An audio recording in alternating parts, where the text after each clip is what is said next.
Yeah. You guys be right to the right. Then your car will must be. So I'm here.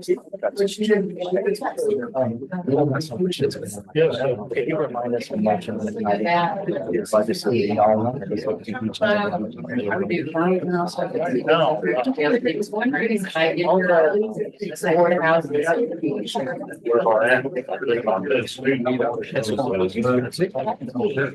That's the report. We have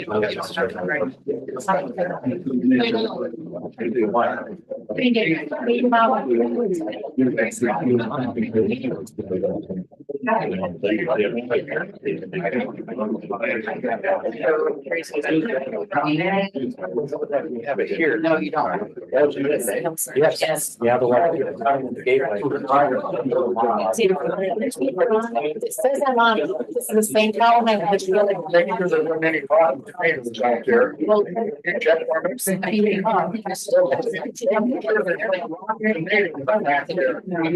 You have to have it. Everything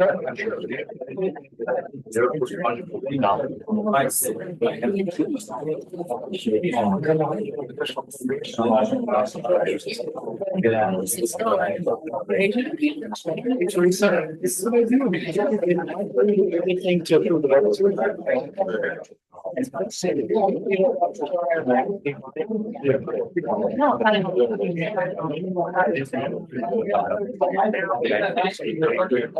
I don't even know.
So I'm a lawyer, so I'm occasionally.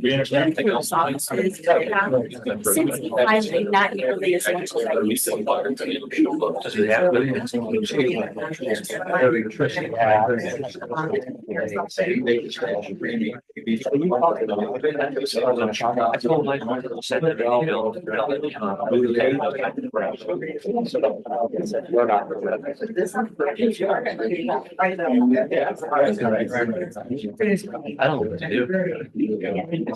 Once I got this, have them.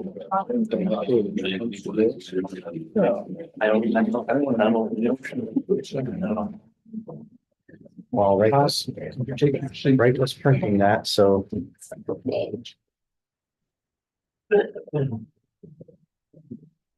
Well. Are we waiting on somebody or? I guess since the public hearing is listed for us, maybe I can start, we can come back to the public hearing while they're printing, but we have to do it in order. I would be open the hearing though now while we're waiting. Let's what we've done. Let's go ahead and call the meeting to order though, and then I'll just wait for them. Let's call the meeting to order with a pledge, please. I pledge allegiance to the flag.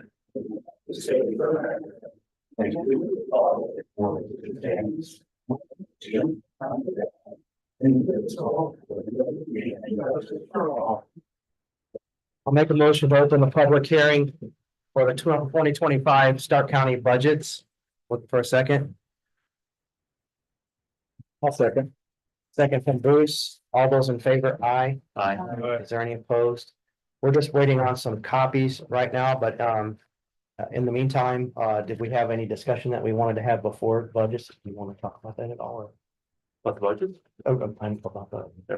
Yeah, absolutely. Is there anybody here from the airport authority? Okay, obviously not. We have requested them to be here because even though they are an airport authority, we still have fiscal responsibility over their budget. And they have chosen not to come.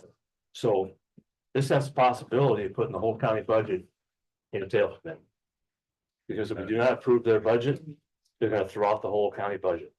And they're not here. So we have a couple choices. One is we can not approve it and throw everybody in a tailspin, which we don't want to do that. Two, we can have a special meeting and hold them to the fire. Or third, I'll make a motion to set their budget at $1.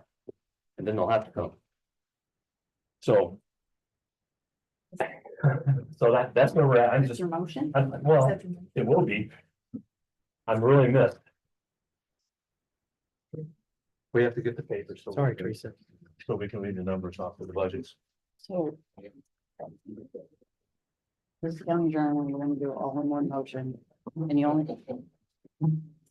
have to say the total. So it looks like that's your new total. No, 8,000.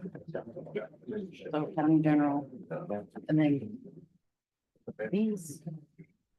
It's okay, if you do all these together, you just have to say fund number 1101 and the amount of.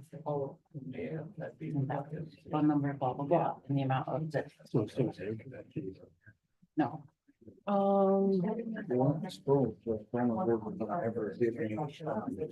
Any. It looks like. Their problem is. So, well, I think the problem they have, because they have no idea. It's like the entity like North. As long as county funds. Yeah, like they have to get on Gateway and they have to file it. Correct. I think they put it in. We at least need to be consider, you know, Let's go to the stack. I don't know.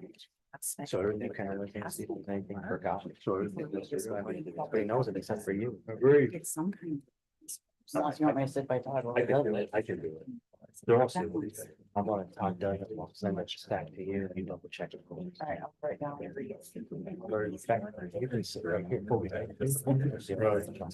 You know, how much is it in the hand? We got, I'm gonna ask motion. Okay, sorry for that, guys. Obviously, a lot of you know that we've changed the guards, with auditors and, our new auditor is not here. Our deputy auditor is very graciously here with us and we've been working through it, but, we just wanted to make sure we were looking at the airport authority and wondering about their budget and then organizing these budgets. And so at this point, the budgets have been presented through budget workshop and through the team. The commissioners have seen the budget. The council has reviewed the material. And in the budget hearing, I'm looking if there would be a motion to accept the proposed budget. Thank you. So. I will make a motion that we approve. The budgets that are in front of us, that we have been presented. Because we do not have the airport budget to approve. So I go through and read each one. though. And I'm gonna have to read every fund in the amount, so that's my motion. So what's the motion, Todd? I'm sorry. My motion is that we approve the budgets as presented And that we have in front of us. That we have presented to us. what about the The airport? airport, we do not have it. So we do not have it in front of us. No, So their budget will just not be, not in any. Not today. that's it. The alternative would be having a council special meeting to approve it. Why would it have to be a special meeting? Why can't? it Because wait we- until next week? Because it's too late then to get it uploaded then the whole budget is thrown off. But it may already be a gateway. Yeah, it may be in Gateway, I just don't know when they uploaded it to Gateway, so you have to have 10 days prior to the public hearings. And then you have to have the adoption, which has to be so many days after the public hearing, so you just, and everything has to be done by October, so you just don't have time, you'd have to have a special meeting. I mean, how are we gonna know that? How do we know that? We're gonna have to meet with them. We're gonna have to This meet. meeting, yeah.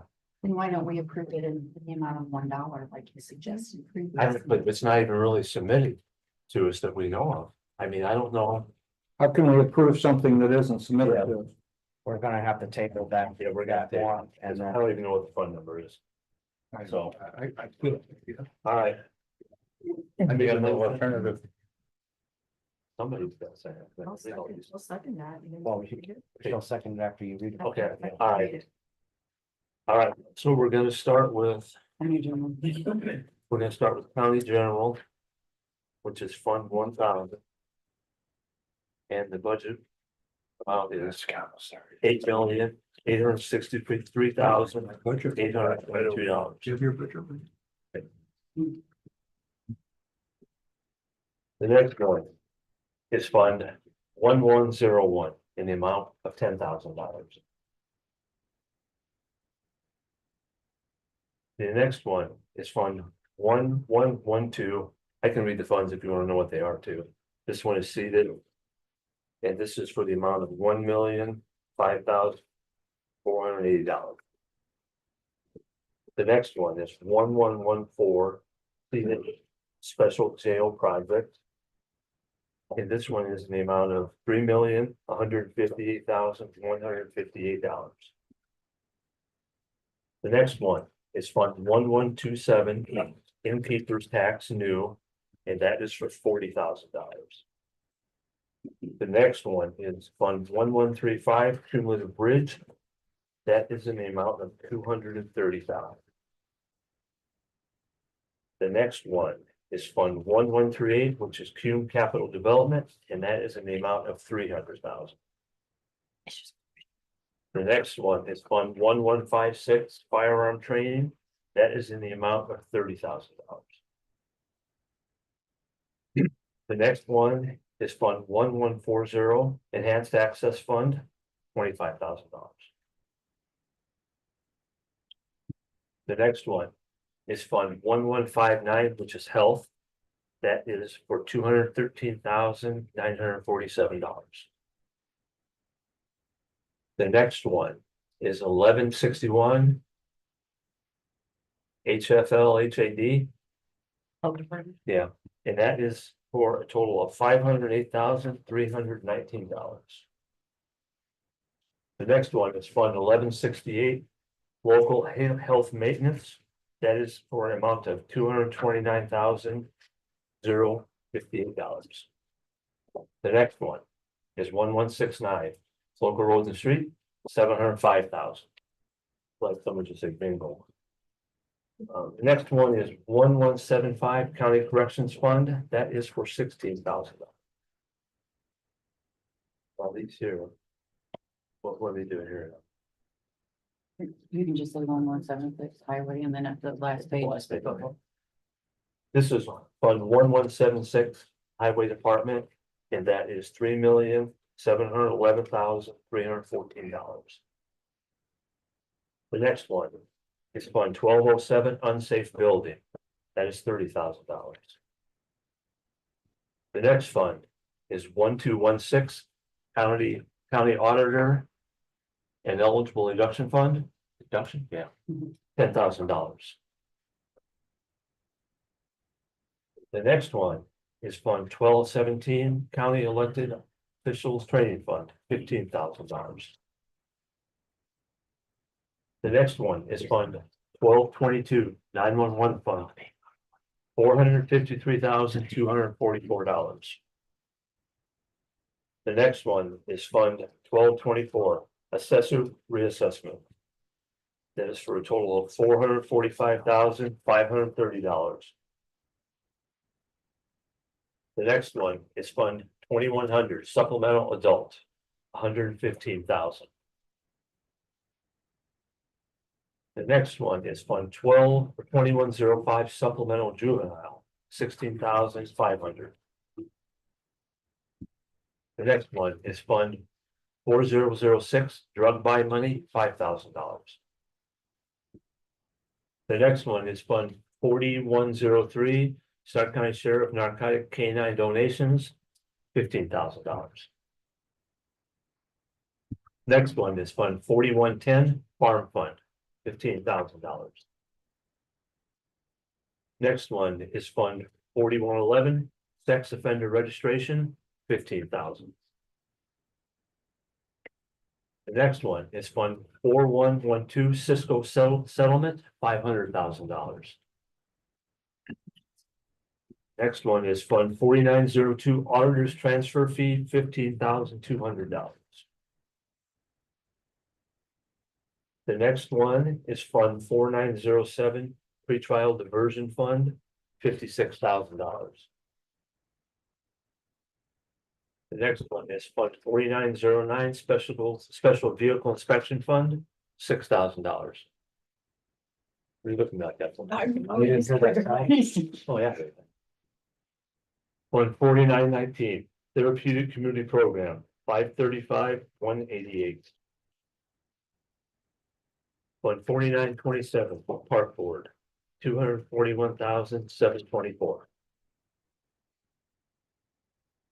Fund 4931 Board of Zoning Appeals Penalties, $10,000. Next one is 4932 Planning Commission Penalty Fund, $10,000. So I have to do it all over again. Next one is Fund 4934 Public Nuisance Abatement Fund, $10,000. The next one is Fund 8950, which is the ARPA Fund, 848,724. Next one is Fund 9112 Tactical Narcotics Team Nuco, 15,000. Next one is Fund 9129 County and Local Law Enforcement, $5,000.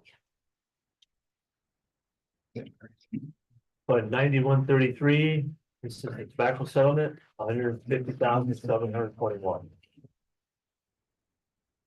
Next one is Fund 9193. Stark must be Starke County Communication or Starke County Community Corrections Grant, odd years, which is really a weird one. That is in the amount of $825,074.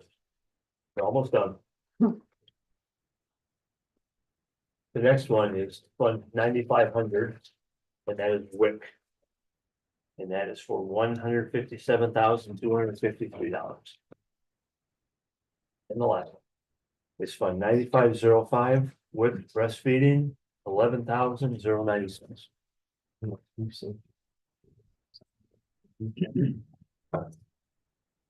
You want to finish this motion first? Just making sure we have it. Okay, so we have a motion, Seconded. we have a second. Is there any discussion?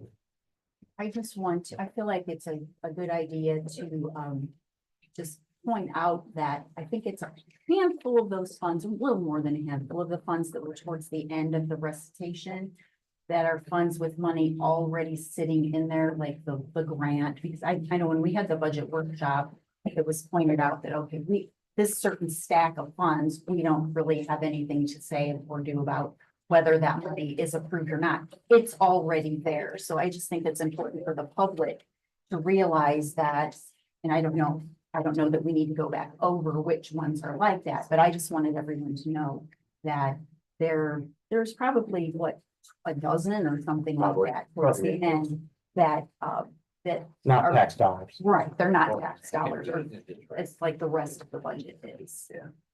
That's all I have. Hard to say it. So we have a motion and a second on those. Is there any further discussion from the council? All those in favor, aye. Aye. Is there any opposed? All in favor, Teresa. And then the next one would be, let's do the solid waste and then we'll go to North Judson Schools. All right, since she could not be here and I am on the solid waste Okay. board, and so is Don, all three commissioners, and we've approved the budget through them. So the budget is here. It's uploaded in Gateway like it's supposed to be. So I would like to make a motion, I guess it's 8210, is that the fund? Yeah, sorry, these numbers are really small. So if I screw it up, I don't need to. So I would like to make a motion that we approve Fund 8210, which is a solid waste budget in the amount of $299,267, right? It's hard to see. I have a motion. Is there a second? Second from Tony. Is there any further discussion? All those in favor, aye. Aye. Is there any opposed? You don't have to, North Judson. That's right.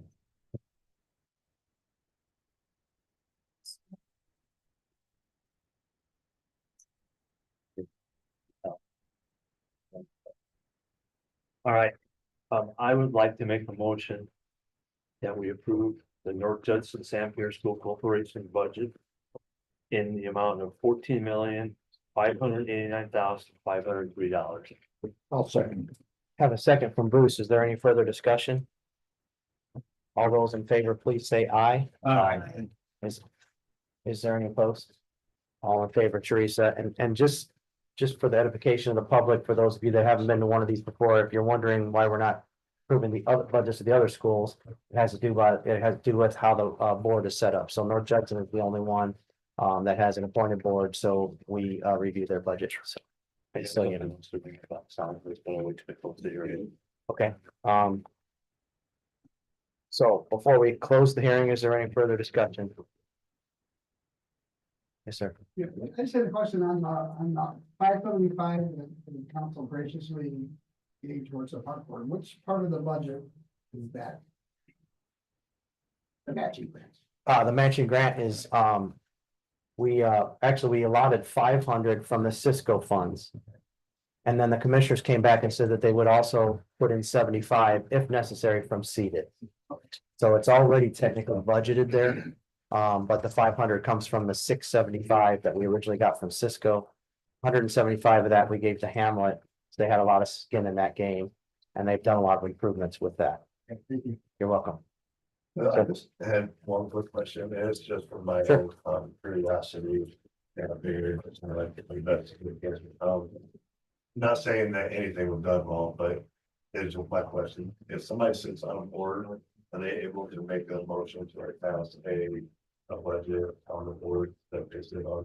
And it's out of my own, because I'm gonna That's fine. I'm gonna ask that question, and I'll have to figure it best to help you guys. I mean, as far as this, I'll resend it. you have the solid waste budget. I'll resend my motion. You're, I'll make that I motion. think you're allowed to do No, it. if it's legal, I don't. I don't know if it is or not, you know. Did you get paid for that? No. That they are. Because he's not paying, he's just Yeah, I was appointed. just wondering, I'm not. If he was paid, different story, but Yeah, that's okay, yeah. correct? Yes, Okay. that's fine. That's a good question, yeah. Anything else before we look for a motion to close the hearing? So move. Motion from Bruce, is there a second? I'll second that. Second from Tony, any further discussion? All those in favor, aye? Aye. Is there any opposed? I think from the commissary fund, you kind of had already given us a report, it's what you had brought up, but you graciously brought us some more paperwork. No, that's what I sent. I didn't- That's what I sent. So I learned about it shouldn't be a secret. Self-training this job a lot. Yeah. So I worked with State Board of Accounts. I found out on July 3rd when we had a meeting that this semi-annual report was due. Right. I was 2 days late. So I sent it immediately out that day. Everybody got the email. It was inadvertently just Sarah forgot to forward it. You had requested, the county has a policy to do the quarterly reports instead of semi-annual. So when we talked that day, you had requested the 2 quarterly reports. So that's what I had sent on July 3rd. They just didn't get out to you guys until a little later. So. I mean, I don't know if we have questions about them. That's why I emailed everybody and said, we talked about this. No, you're right, we have Email me seen. back, so. But these are the ones that I sent on July 3rd. When I'd actually, this was, 3 weeks ago, it was sometime in August. I had contacted Michaeline and asked that this be put on the agenda for this meeting. Oh, okay. And so I think also today, and correct me if I'm wrong, fellow council members. I don't think everybody on the council had yet received copies of the report that was due at the end of June. And I had been going through the audit myself, and I saw that the semi-annual reports were due, and I had emailed Michaeline and asked her if she had received one, and she said, yeah, well, she hadn't, but then she checked, and I think the auditor's office had inadvertently not forwarded it Correct. to the appropriate other bodies. So Correct. it was sometime in early August, I received It was it. while I was on vacation, because I got texted, so Tony texted me and said, hey, here's this report, so I called Sarah and I said, I sent you those reports on July 3rd. Right. So, So then she sent it out, Right. and so I guess I would just put a reminder out to our new auditor's office to please make sure those get forwarded.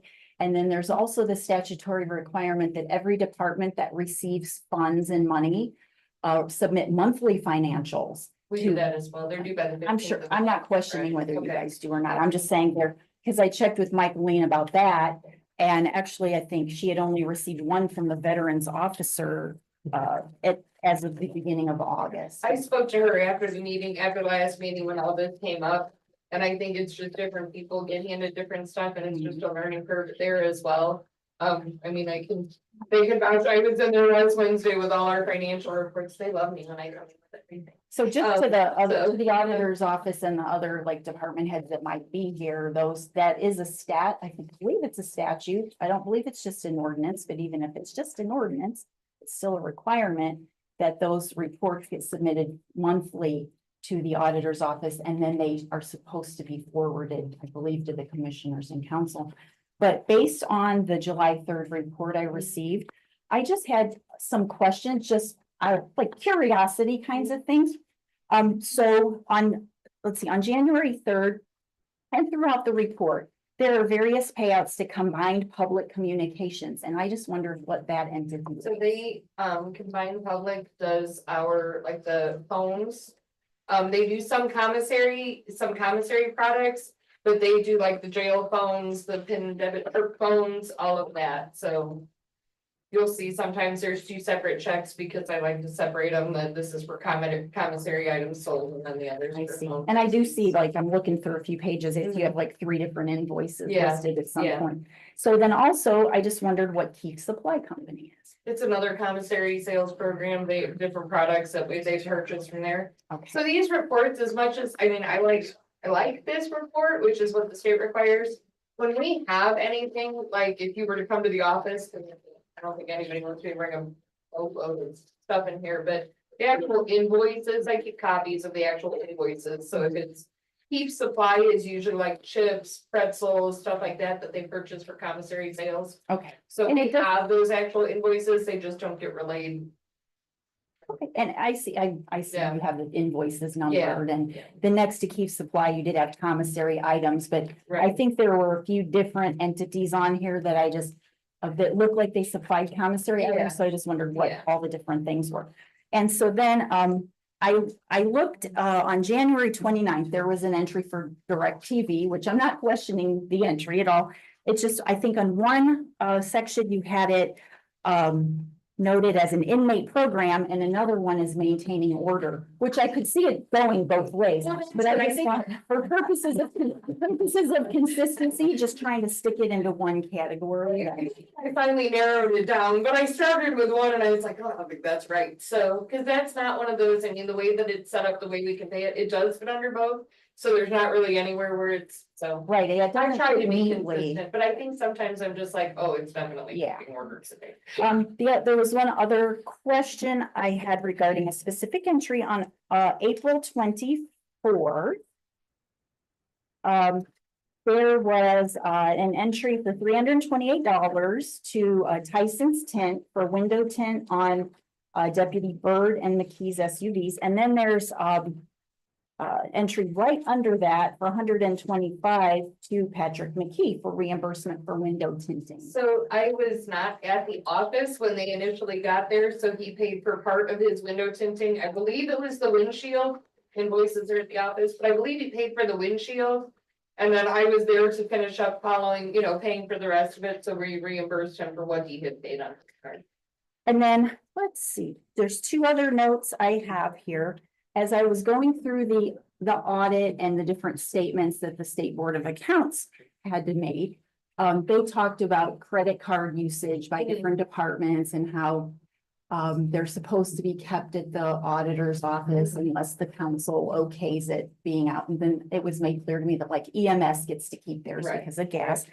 But I noticed on here, there are a lot of transactions noted as a debit. It's the commissary debit card. Okay, Right. and I guess based on the problems that were brought up in this audit, I guess I would just question how much different a debit card is from a credit card as far as the potential for abuse.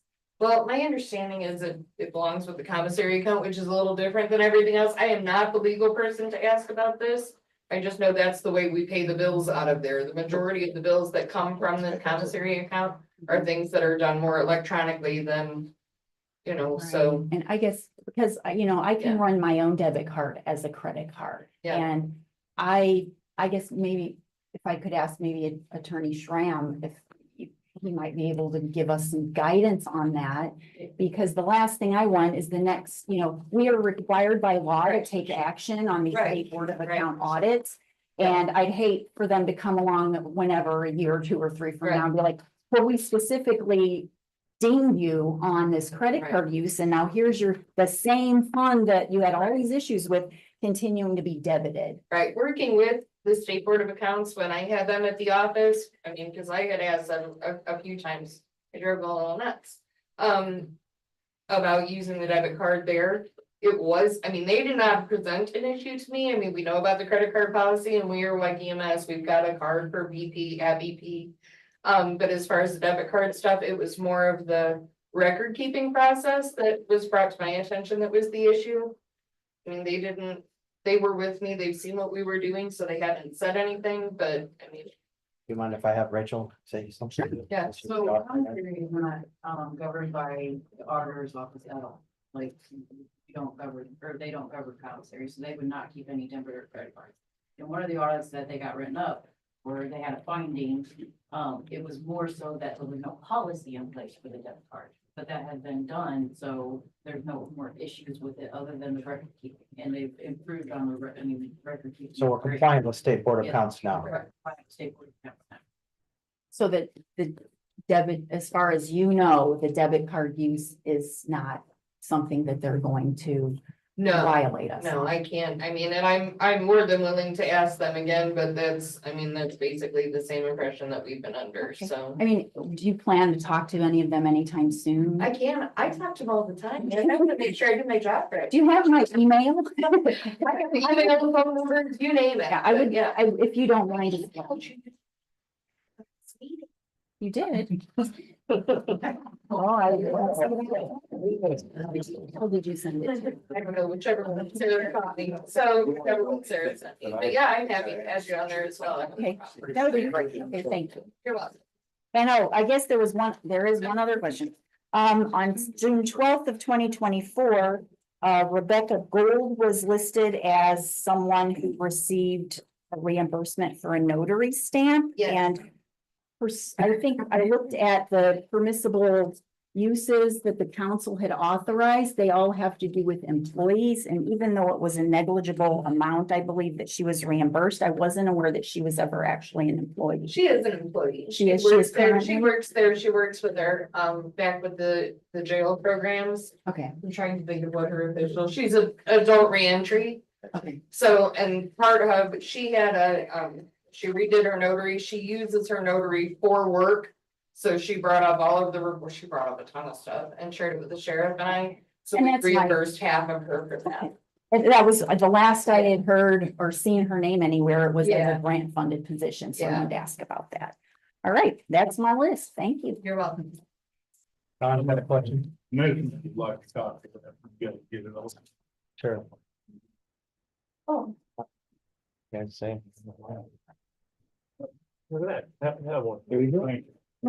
Wow. That's service. Sometimes I do good stuff. Thank you, ma'am. You're welcome. Is there anything else from the commission or the council about that? Thank you. So the next item was Surf Internet. We had approved, which was really great because there was all this mentioned with the bead funding and some of the other things they've got going on that they've had success. And so now they're coming back to us for the 500,000 that we promised out of seeded. Commission has already approved that. Okay. And I don't know, I can't say enough good things about Surf. I mean, really, I'm a customer too, really happy with it. But just happy that they're helping our county like they are. Still waiting. Me too. I'm still waiting to. I am, that's okay, because I know it's coming, and that makes me. You're in Hamlin now, I know, so. I'd be happy to provide. Is there an actual update? If it's a minute. Yeah. So, as you said, we were competing for that next level connection grant with the state. So the good news is that we were awarded that grant. And so we're in the process right now of all the contracts involved, and that's gonna impact, I think, 3,000 or 4,000 addresses. But the good news, even on top of that, is we've been working, maybe some of you came to some of our outreaches for ITP. The ICT program is another one through the state, and we competed for that, and we were awarded that as well. So that's even on top. So there's gonna be a lot of addresses impacted here in the near future. But the pledge money that you've put with us for the next level connections is really gonna work well, because we have like a timeline to get to work in the next 18 months to make that happen. So we just broke ground in Hamlet. We're continuing to just do everything we can to serve as many residents as we can.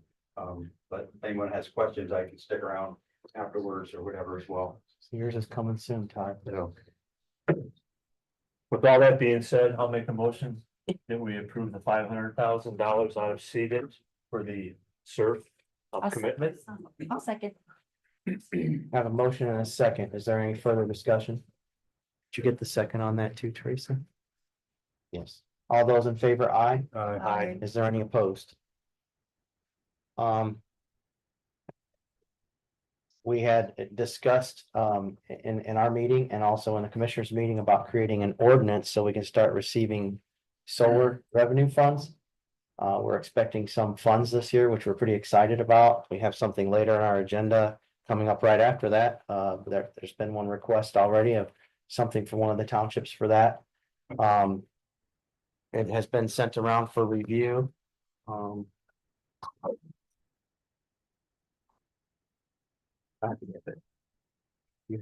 has anybody actually seen, has any of the council seen this ordinance that has been written? Sent it to everybody. So what are we actually doing with this ordinance? Seems like it should It's be an written. ordinance to create a fund. I think we already know what we're approving when we approve stuff. So I mean, is that, It would be creating. Just creating a fund. Fund number. so we're creating an ordinance at this time. We don't have an ordinance. We're gonna put it. Right, we just don't have we don't have a fund to put the money in when they give us the check.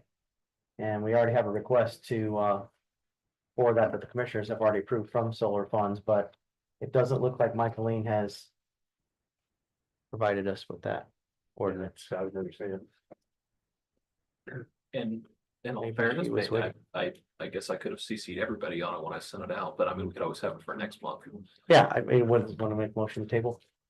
It might not be Michaeline's fault. It may be my fault because I should have sent it to everybody, so I do all the other documents, but. I'd like to make a motion that we table the creation of that ordinance since it is not. I'll second that motion. I have a motion and then the second was from Bruce. Teresa, all those in favor, aye. Aye. Is there any opposed? All in favor? Mark, you want to come up? Yeah. Yeah. So just to put some framework around it, if everybody's okay with me speaking for a second.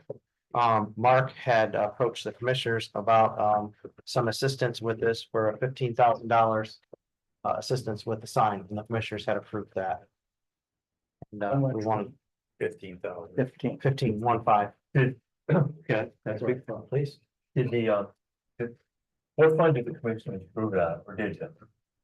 I don't think we did. Okay. Fun. Okay, all right. Well, I know it's been bandied around that we take it out of solar money, but if we haven't received any solar money yet, I think the appropriate funding would be to come out of our seeded money. Is that a motion? It is.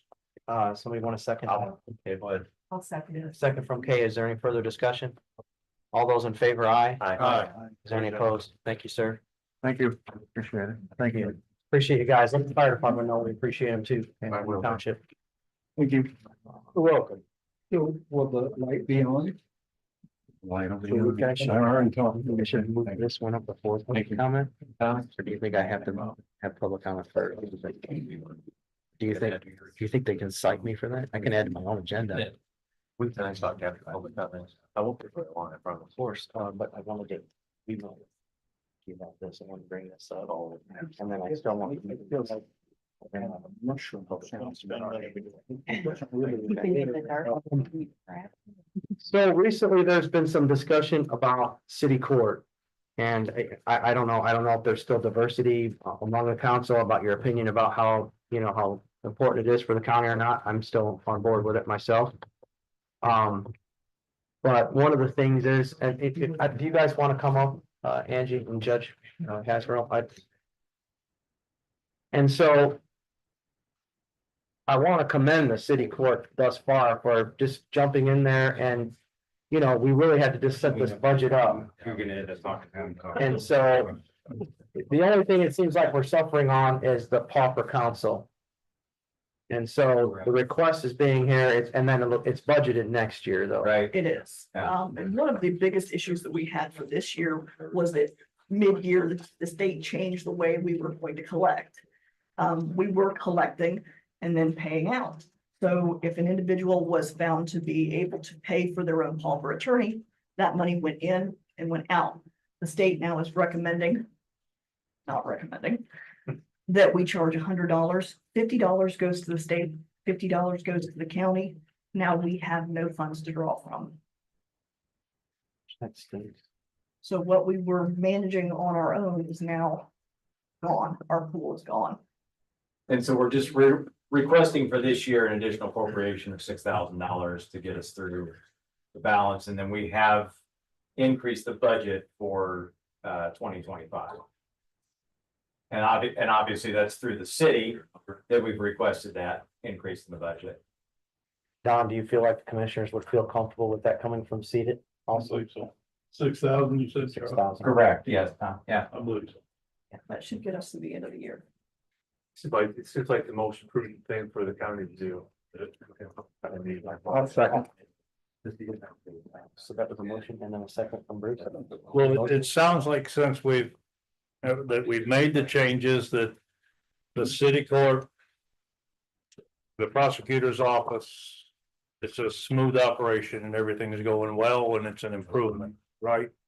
We've transitioned over Yeah, to the transition's made. Justice Center, the courthouse, the courtroom there, been seamless, really. When we had a few hiccups with some telephones, but it's really been a seamless transition.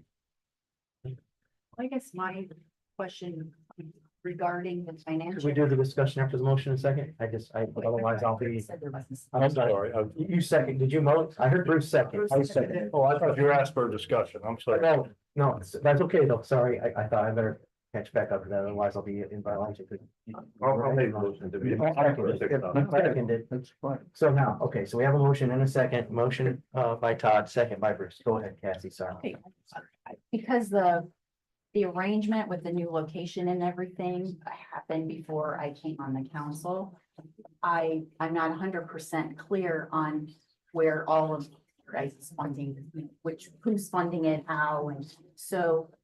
But was this contemplated in the original arrangement that the county would be funding the public defense portion of their budget? Or, I mean, where does the city come into? It was this? paid previously in a different way. I mean, they're still collecting the funds, but the city changed, or sorry, the state changed it, not the city, unfortunately. No more. And it's a budgeted item, so unlike circuit court where they have a stipend that they pay for the year, basically like a salary, ours is, per case, yeah. So is So we that, pay out $150 per case. yeah, I remember. Which was why I was going also to announce that I don't participate currently in the public defense portion Right, of of that court, so I don't feel like I need to abstain. No from no voting. conflict there, certainly, yeah. But, so is that money then that will come back to the county after it's collected from, well, it won't be collected from indigent.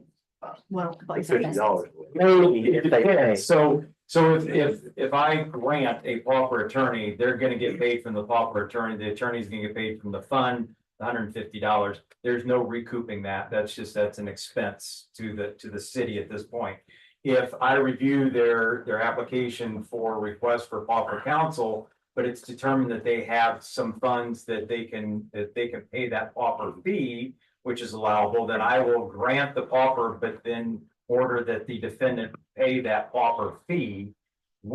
We used to collect that and then keep those funds and then disperse them out to the pauper attorneys. We no longer get to do that.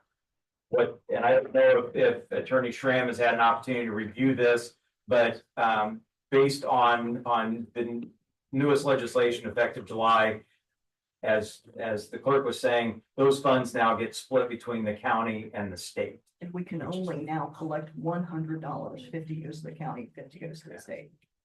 So they've reduced the amount we can collect, they've restricted where we can put it, and now. I hate to say this, it sounds like they're trying to just define. It's just more of a squeeze. It's more of a squeeze, and that's just gonna continue. When Councilman Pierman mentioned there's been a recent discussion about the city court, I don't remember having any here at our meetings for, it's been quite a few Well, when months. I say recent, I mean like this year, Yeah, it would It be was this year, last but I had just Last brought year, up that I okay. think there needs to be a longer term solution than to what we have now. And my concern is that, and nothing against, anybody's running city court, you guys, I was actually just commenting to someone the other day about you, Judge Hasner, how I challenge anybody to a battle of wits when it comes to traffic law and any kind of misdemeanor. So, but as far as the county continuing to provide funding when it's a city court and not everyone in the county gets to vote for the judge that they come before, that is a concern to me, for my taxpayers out on the east or west side of the county. Oh, I feel like that's something. That's a valid point, but I think that's a point that the council and the commissioners. We need to take it Yeah. up. You're right. Yeah. It's for another day other than today. Right, I would agree. Because you know. personally, I'm not interested in spending the kind of money it takes to create another court, so I'll never vote for anything but for myself. I'm only one of 7. I will never vote for anything but city court in this case for our type of offender and for the environment. I'm not saying that the solution is the creation of another court, but disenfranchisement of voters is also an important issue, as is this issue that's here today. Representation for indigent criminal defendants, they have a 6th Amendment right to that. So I'm not arguing with that. I'm just saying we need to think of a longer term solution. If the county as a whole is going to continue to provide funding, then the county voters should also have a say in issues about the court. That's all. Just bringing it up. And that's maybe my exact point about the airport. They're making all decisions, none of them are elected.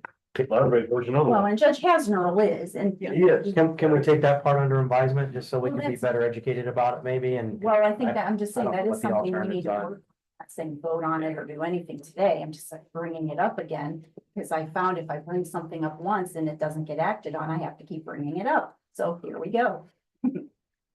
So anyway, I'll make a motion to approve the $6,000. But we had a motion in a second, we were just in discussion. And then Teresa, please make a note to have Michaeline have that on our agenda to perpetuity until we get done discussing it, or at least have it on the next agenda. Well, until we resolve it, until we satisfy Cass's concern. Thank you. For me, it may be a lot shorter. And no public. So motion second, all those in favor, aye? Aye. Is there any opposed? The record. Was that? I It is an aye. Okay, all in favor. Thank you, Thank you, council. appreciate you. You're welcome, Judge.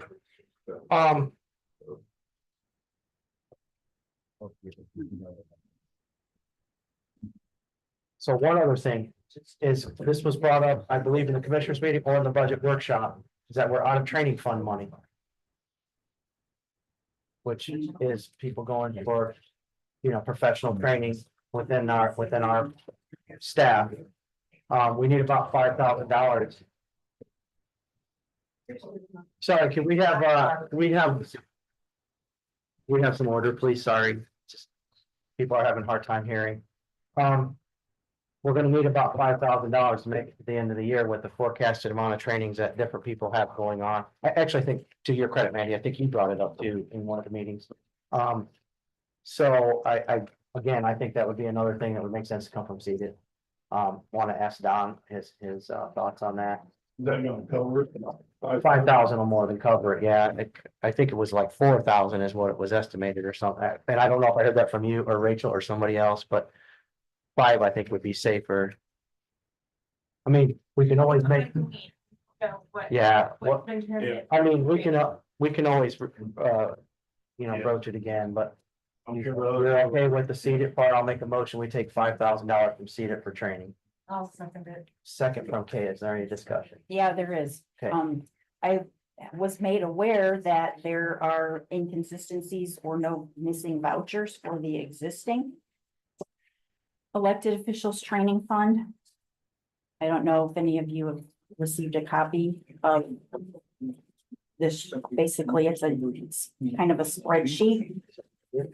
I think before we approve any further funds for that. But it needs to be a review. I beg your pardon? Did Michaeline send that to you? No. I received it from someone else, but I think a review of this ledger before we. I don't know that we can admit it if we don't know where it came from, though. I mean, you have to, I think you have to tell us. Well, I think the State Board of Accounts might have it at this time. But who did you get it from, though? I mean, And that person can come forward when and if they choose to. But all I'm saying is that a review of the expenditures of that fund needs to be engaged in before more money is appropriated. But explain why, Cassandra, Councilman. Okay, so as an example. Of the discrepancies. So and I'm only going by what was provided to me. I have not independently investigated this, but there, some of the listings are meeting, no training, meal over the per diem, no vouchers submitted. Missing receipts and refunds. who keeps that report, Rachel? We cannot pay a claim out if they don't have a receipt, invoice, itemized receipt, so. There should be nothing in that fund that was paid out because we have to have something connected to the claim to be able to pay it out. There's So another one. maybe she should go to the auditor's office and get the correct information first. All right, Kelly. I have a question. Who approves to let elected officials go to training? The elected official approves who goes to Some training out of their statutory. office. Some of it's statutory, but some of them as an elected official, they can approve themselves. I mean, they're elected officials, so Nobody has to I have pay spent, or if they I have go. spent zero taxpayer money on it, so. as long as they're the elected ones, I believe the Yeah. commissioners and the council could have. Who they take to these trainings. Yeah. There's only certain trainings that you can go to out of this fund, and then the commissioners approve the Yes. claim based on the receipts that are turned in. Our boards could challenge that, but I mean, Yes. but generally, I would still ask that this be looked into further before more money is thrown at it. normally though, if we receive something like that, we have to know where it comes from, right? I mean, is it from the commission? I mean, You can table it, but nobody's going to AIC. right. I mean, so that's a pretty important meeting. I hate to not. So, what Councilman Hines is saying, and Rachel, I'm assuming you're speaking for the auditor's office when what you just said, right? Yeah. So. Councilman Hines is saying that there's been things paid for from her report or the document she has, there's been things paid for. That's not been properly approved for by the commissioners. That's almost impossible. But that's what I'm asking, and you're saying that it's not possible. Correct. So there's So she would need to say, something's not right there, guys. She would need- Something's, so she would need right, to Don? say that what she Absolutely. thinks wasn't properly documented, go up to the auditor's office, say, I want to see the claim. And then right there is the receipt, invoice, whatever. if she's got something in there that says it's a claim for $500, there's gonna be a voucher, there's gonna be a bill, there's gonna be a receipt, there's gonna be something that the commissioners would have looked at with their eyes to approve that voucher, That is that correct. payment. But when I was at the commissioners meeting, 2 weeks ago, they approved claims without looking at any vouchers. The commissioners get sent the claims a week prior to their meeting to review. It's not something that they review in the meeting, so. May I say something about that fund? So that fund is only for use for the auditor, the recorder, the surveyor, the treasurer. It's not for use until, July 1st of last year for the commissioners for the council. As of 2024, the additional elected bodies were permitted to use the fund for their training. But we used to have our own though in our budget. We want, if we used it, we hardly ever did training back. You got some budget in your budget, so the commissioners have training money budget in their budget. So did we recently have the treasurer and her deputy go on a conference, but it was for not mandatory conference? Did we just recently said? Again, State Board of Accounts call conference that does not come from the elected official training fund, that comes from a different fund. I'm asking as far as do we, I mean, in my eyes, the current treasurer will no longer have a seat come next year, so why are we spending county funds to continue? so any elected official that's seated still has their business to do until the end of their term. So sorry, No, you're good. yeah. You're good. So I guess we'll just go to Don because, really the commissioners too, like, together we're the executives on a decision like that. Do you have an opinion as to waiting to find this out about this? I mean, because then nobody will be able to go to AIC. Well, really, their problem should come before the commission to start with, and not do this way, so I say go forward with it. The commissioners don't look at receipts, they look at the paper that's handed to, that says claims on. Okay, Which so is what I had just said. I'll ask the council then, does somebody want to make a motion? Make a motion to take 5,000 out of seat and put it in the. Have a motion? I've got a question. Could I have a second? first? I Yeah, will. is anybody willing to second? For the, And we already had that motion? did we, Teresa? $5,000. You made the motion in case I. Oh, I'm sorry, okay, we already had a motion ago, so go ahead, Bruce, sorry. Well, my question is, how did we determine that we need $5,000? Oh, it was just a matter of going through and seeing what was left till the end of the year, the people that are signed up and the meetings that are left. So we surely had a line item for that last year, right? Well, that's what they looked at is what, And so we're $5,000 more this year is because of the expense. sorry, You're not $5,000 more, it's the fund is getting depleted, so for many years, the fund was never used. I knew that. And it's all a cash balance. So Bruce, just to put in that last one, me and you went to, the only you and I were the only council members.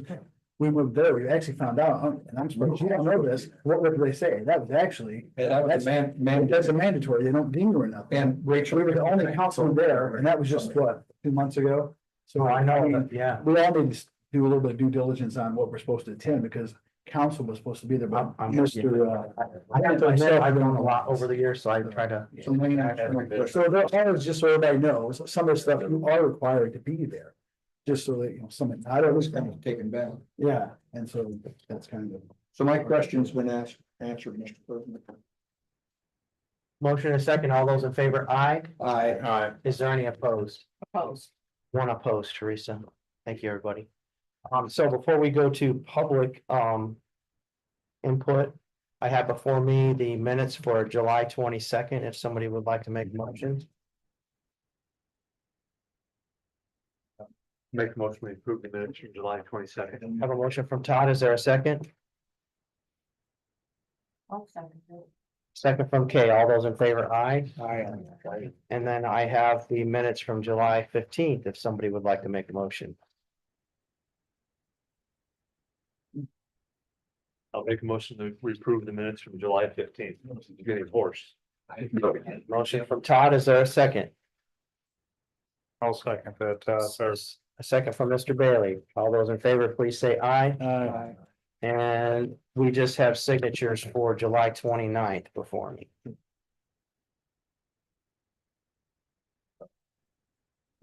Sorry.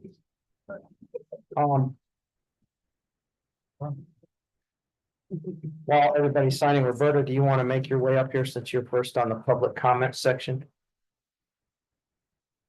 You want to know anything that's. I know nothing. I'm sorry. Me too.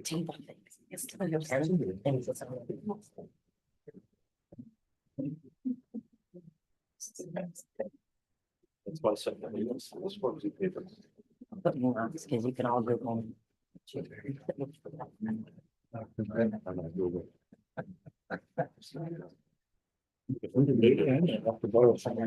probably. No one has that. So. I assumed you still wanted to go, because you mentioned today that you might have gotten. Yeah, all your- we might have to borrow.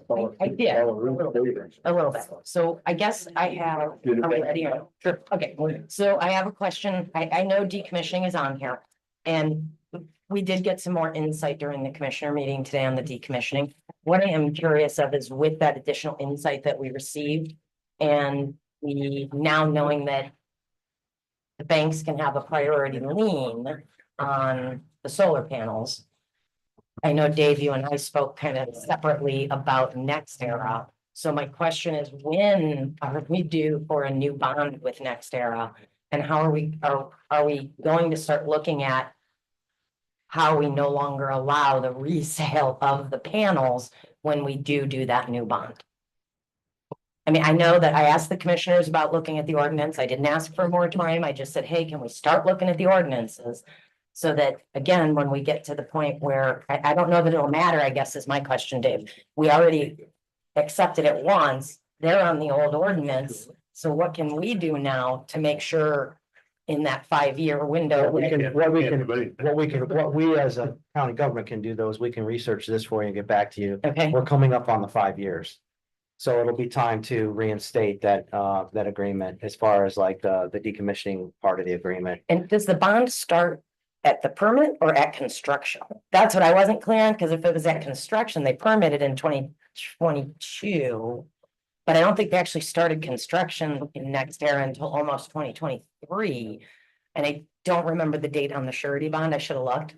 I mean, a normal project, the bond is before you ever start this. Before you start, In a normal it should be. It's a performance bond. It Yeah. should cover performance under, set of contract they're supposed to do. So it could very well, yes, for construction, it's gonna have to cover your performance under the agreements that you have with the county. If that may be answering the question. So then whatever the date is that we issued the permit and got the bond is when that 5-year renewal comes up. So they're defunct under any obligation under their agreements, and the performance fund would cover performance under those agreements. So Right. it wouldn't just start at construction.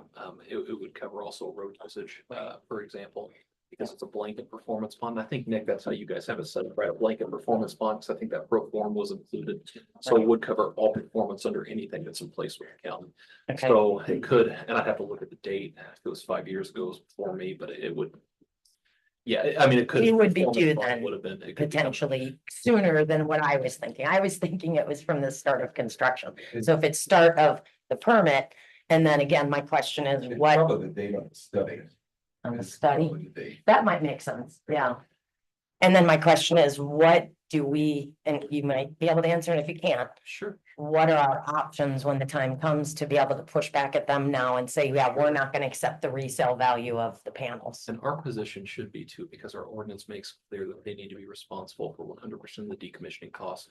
You know, the discussion about salvage versus other things, is the discussion that can be had, but if, like you said, if there's gonna be some shortfall because there is a first priority lien interest, and I don't know if that's the case with the other two companies, but if it is, then they're gonna have to assure us that they can 100% perform their decommissioning. So it's gonna be our position upon the renewal. To do what we're Then doing. if there is a first priority, we're gonna have to say, hey, guys, there's a first priority lien given to the Bank of New York. So how do we guarantee that we've got 100% of the decommissioning again, whether that's a combination of, because I think our ordinance reads, right now, we have to take into consideration salvage value.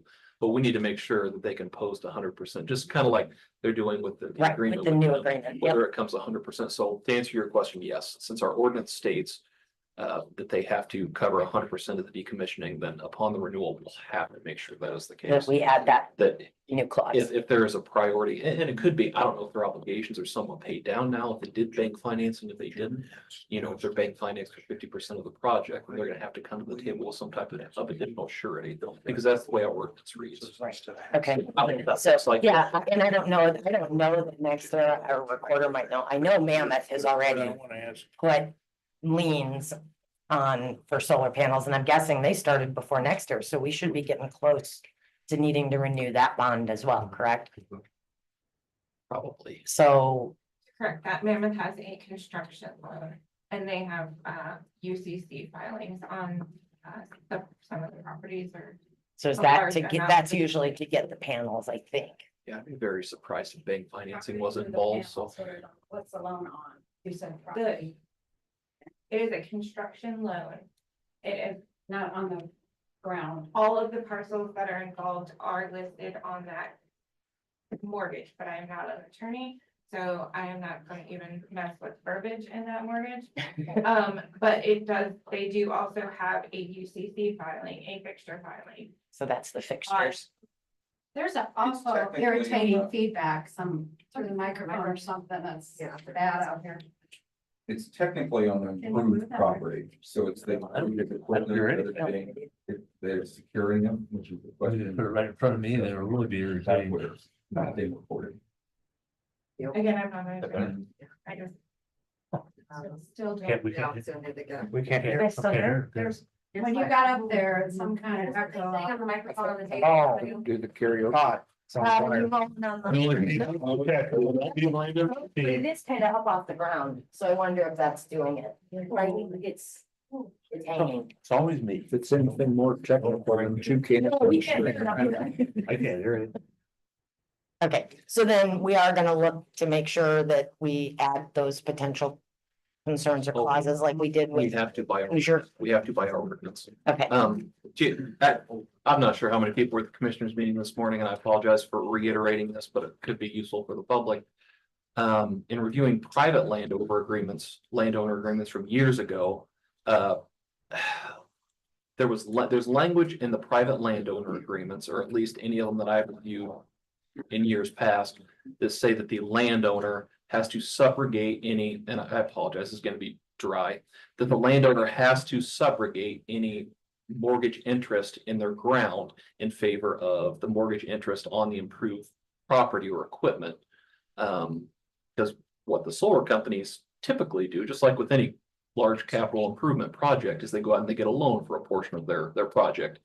So in the private landowner agreements, there should be a subrogation clause in there where they are required to either subrogate the mortgage they have on the property in favor of the lien, because it's not a mortgage, since it's not on the real estate, the lien on the solar panels.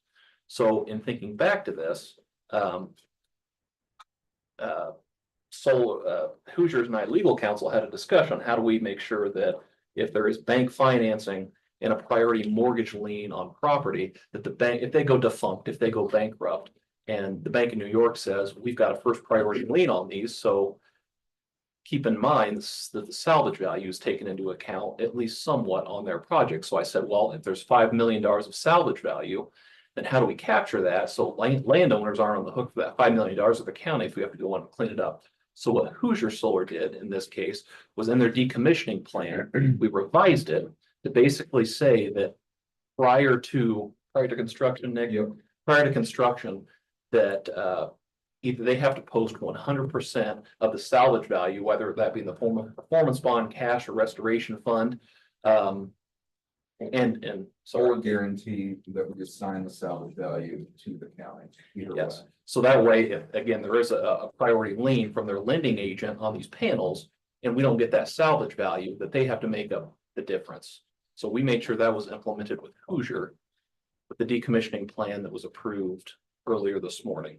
And Roberta's question is obviously, how do we make sure is Mammoth and NextEra come up for their 5-year remittance, whatever you want to call it, that, you know, this is the case. So in our position is, of course, since our ordinance states that they are responsible for 100% of the decommissioning, that we either have to say, hey, guys, you've got priority liens on these. So as of right now, unless these companies go bankrupt tomorrow, we've got performance bonds in place, at least for one of the companies.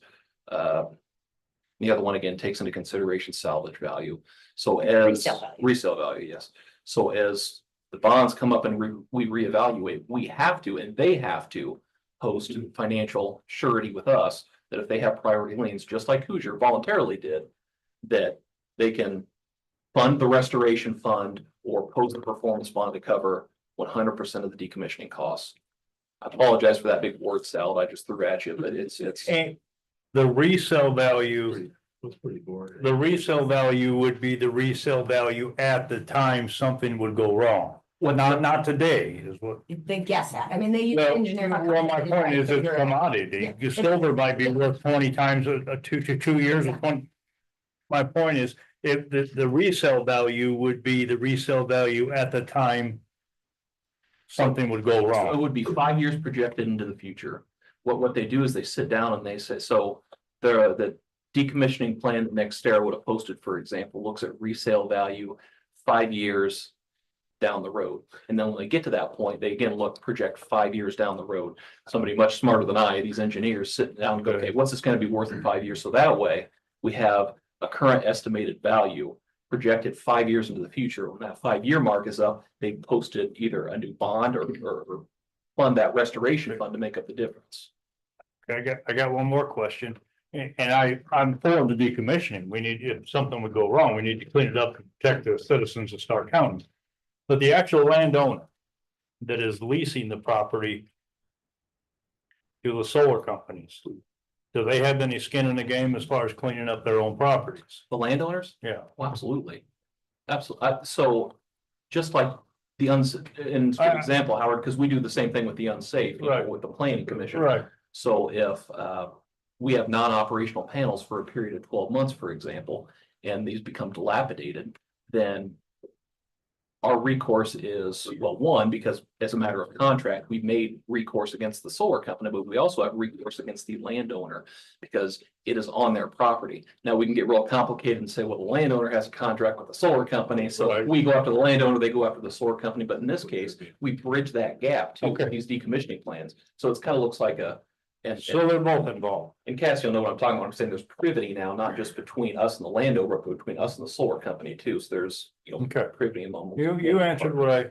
And I have the question is, so the ordinance that was passed this morning by the commissioners, will that cause the others that the other two solar companies to be more uniform with the No, ordinance? because we didn't change the ordinance. It was just we just did the decommissioning agreement was passed on the existing ordinance.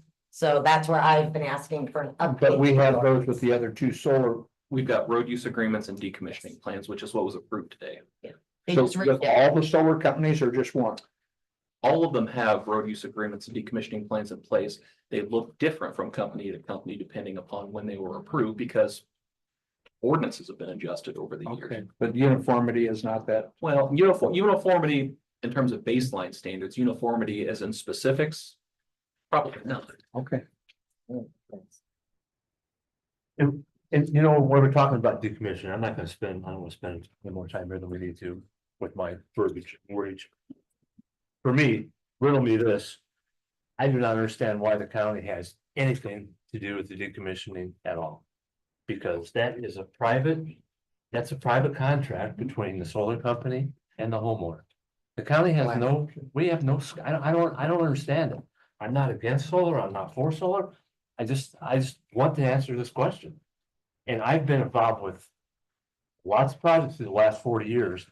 Whenever there's a bond or any type of thing that it is with the owner, which the owner is the property owner. The owner is not the county. We're a third party to this. And I don't know if this was copied from some other county, maybe. I don't know why. I just don't understand why it's set up like that. I mean, I'm not saying it's wrong or right. I just want the question answered. Could I ask you a question? Sure. So if the land is left to where it can't be used for anything, would you agree that the county's not able to yield its highest tax yield off of that property then? If it was. That's irrelevant. When somebody puts in a hog barn, do we have is there a decommission bond with the county?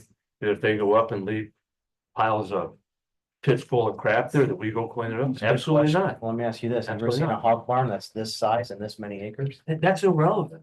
That's irrelevant. I'm just talking about the scope. I'm not talking about I think the people why. I'm not talking that about. should be responsible for it. For the It goes back. decommissioning. I'm just Yeah. curious. I'm not saying it's wrong. I mean, it just does not make a lot of So it's sense. a scenario, so let's say you let the solar companies go right with them, they give them all the money to decommission it. They spend it. County says, okay, you need to clean this up. well, we're just gonna file bankruptcy or whatever. Well, Now you got fields and it's, fields, I it's, mean, it's no, it's I no feel different. like it's better that at least it's kind of at least brought through. Well, maybe it is. We have to, But it's no different. but if you give it to them, they bill that money, so now you got fields. It's no difference in a building that burns down. That's just a thought. And all of a sudden, well, I don't have insurance, I can't clean it up. Well, the county doesn't have notice for it. You had to post a bond and we're gonna clean this up. If you don't clean it up, the county cleans it up and the county is stuck with And it. that's what I'm talking about with this, so Yeah. like, if you leave it up to them and they don't clean it up, Then they go take to the money. I'm the just- from the I'm owner, just asking a You question. can have fields and fields and fields. Can I grab it? And then say, you know. I don't know if I agree with anybody, I'm just asking a question. I just wanna know why. It just protects the county. It protects the taxpayers that weren't involved in the event. I get both sides. The landlord could say, all right, see ya, and then we still have to. Or they could say, hey, I'm just gonna leave it all there because I don't care that it's on my land and. Landlord can do that, right? Over 2 years, I know about private property rights, we can't tell them what they can put up with, what they can or can't put on their property. But then when it comes to decommissioning, then we're gonna step in and say you no longer have private property rights, you need to remove that mess. Like, I mean, that's, if we're gonna talk about private property rights, their rights to, put the panels up, then we can't step in and say, well, you have to take them down now. Because they're an eyesore. Yeah, I'm not trying to say that I'm right or wrong, I'm just curious. I'm just curious to know why. But at the point they would become a public health hazard, Justin, I think. Where the decommissioning would We've fall been in. told over and over again, they're not a public health hazard. We've been told that over, that's one of their big. And I don't look at that. I know, but I'm gonna make this statement that a lady had made, I'm not taking this lady, I don't think she's here tonight, so I don't want to take her statement away from what she said, but 75 years ago, we were told asbestos was health, it was not a health hazard either. Yeah. Okay, let's all keep that in mind. Which is why cell phones would give us brain. Which is. I understand. I'm just so. I'm not against it. Let's get off the road. If we satisfy your, sorry, Howard. I don't know. Salvage. You say that we sit down and we project out 5 years. What we think that it's gonna be, but in today's market, we all know that. None of us can predict what 5 years down is gonna look like, so I think that. Maybe not so much 5 years, but the next another year. At least. Yeah, I don't know, if it's the engineers. Well, and again, that would be another reason to look at prices. the ordinance, right? I think I They said do to everybody fluctuate. that we can choose to go more often to check the Are you deed. satisfied with? I am satisfied with that, yeah. Is your point about Roberta or something else? It's about the. Okay, go ahead then. I was under the impression that the state requires decommissioning. I looked That in into order to be, ever be considered to be in any of the state programs Yes. for solar ready That's true. community or whatever, ERC. they require that there is a decommissioning plan in place. That was my impression. There you go then. Sorry. That's all. Point it next. All I do is asking the question. Now, the county wants to participate in those programs, it's the county's own decision. And maybe that's where our decommissioning idea came from, is that we're thinking that one day we would participate in one of those solar ready programs or one of those grant, and then if we're going to do that, it is required of the state to have a decommissioning program to participate. That makes in sense. Well, what was an answer there? I guess that would be my question. I would prefer, me personally, that we not have any decommissioning plan at all. And if the private properties are gonna tell us that it's their properties, we have no input as whatsoever, then we shouldn't give them a safety net to bail them out. If, when, things do fall apart and they refuse to, I mean, we should provide us. I think Todd was making the same point, but I thank you, Darren, for that input. Thank you, ma'am. Do you have something about this or something else? Yeah. Okay, so is it, I am, you have another thing? I do. Okay. Yes. So So it's since I'm not here. about decommissioning. Right. Okay, all right. So this, I'm sorry. okay. I didn't think that was gonna take that long. So I I did, but- want to ask, so at the commissioner meeting today, we talked about the oil spill. And there was a document that I didn't receive that was brought up during the meeting. Since then, I've been provided that document. And it speaks to that in July, according to this, and this is a county document, I won't read the whole thing because the first part of it isn't relevant to my point. It says, I spoke with Tori regarding the oil spill. Tori stated that Dan never informed her of the spill, but that she went to the highway for gas and saw the mess. Tori stated she contacted Dave Pearman regarding the issue, but nobody ever called item. Now, my understanding after asking some questions was Charles was out on vacation. He found out about it after the fact. You said today that 55 gallons is the part that is when it needs to be recorded. So for the people here that have not seen, and you mentioned, I think that you had not seen the pictures either.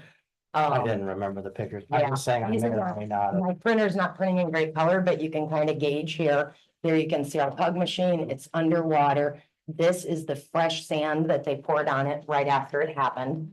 This is again, here you can see the tire on the trailer. There is no way this is 55 gallons. We're talking about this deep. It continues going to the ditch. All the way down. Yeah, and I have the pictures if you guys want to see color pictures. What I've been told by 2 county employees, it's not. I know it's not, Yeah. I'm saying you can't tell. So I've now been told by 2 different county employees that, that worked at the highway department, they've asked to remain confidential because they don't want to lose their jobs for sharing this. That this was 1.5 tankers of oil from the pug machine, which would equal approximately 12,000 gallons of oil, not 55 gallons.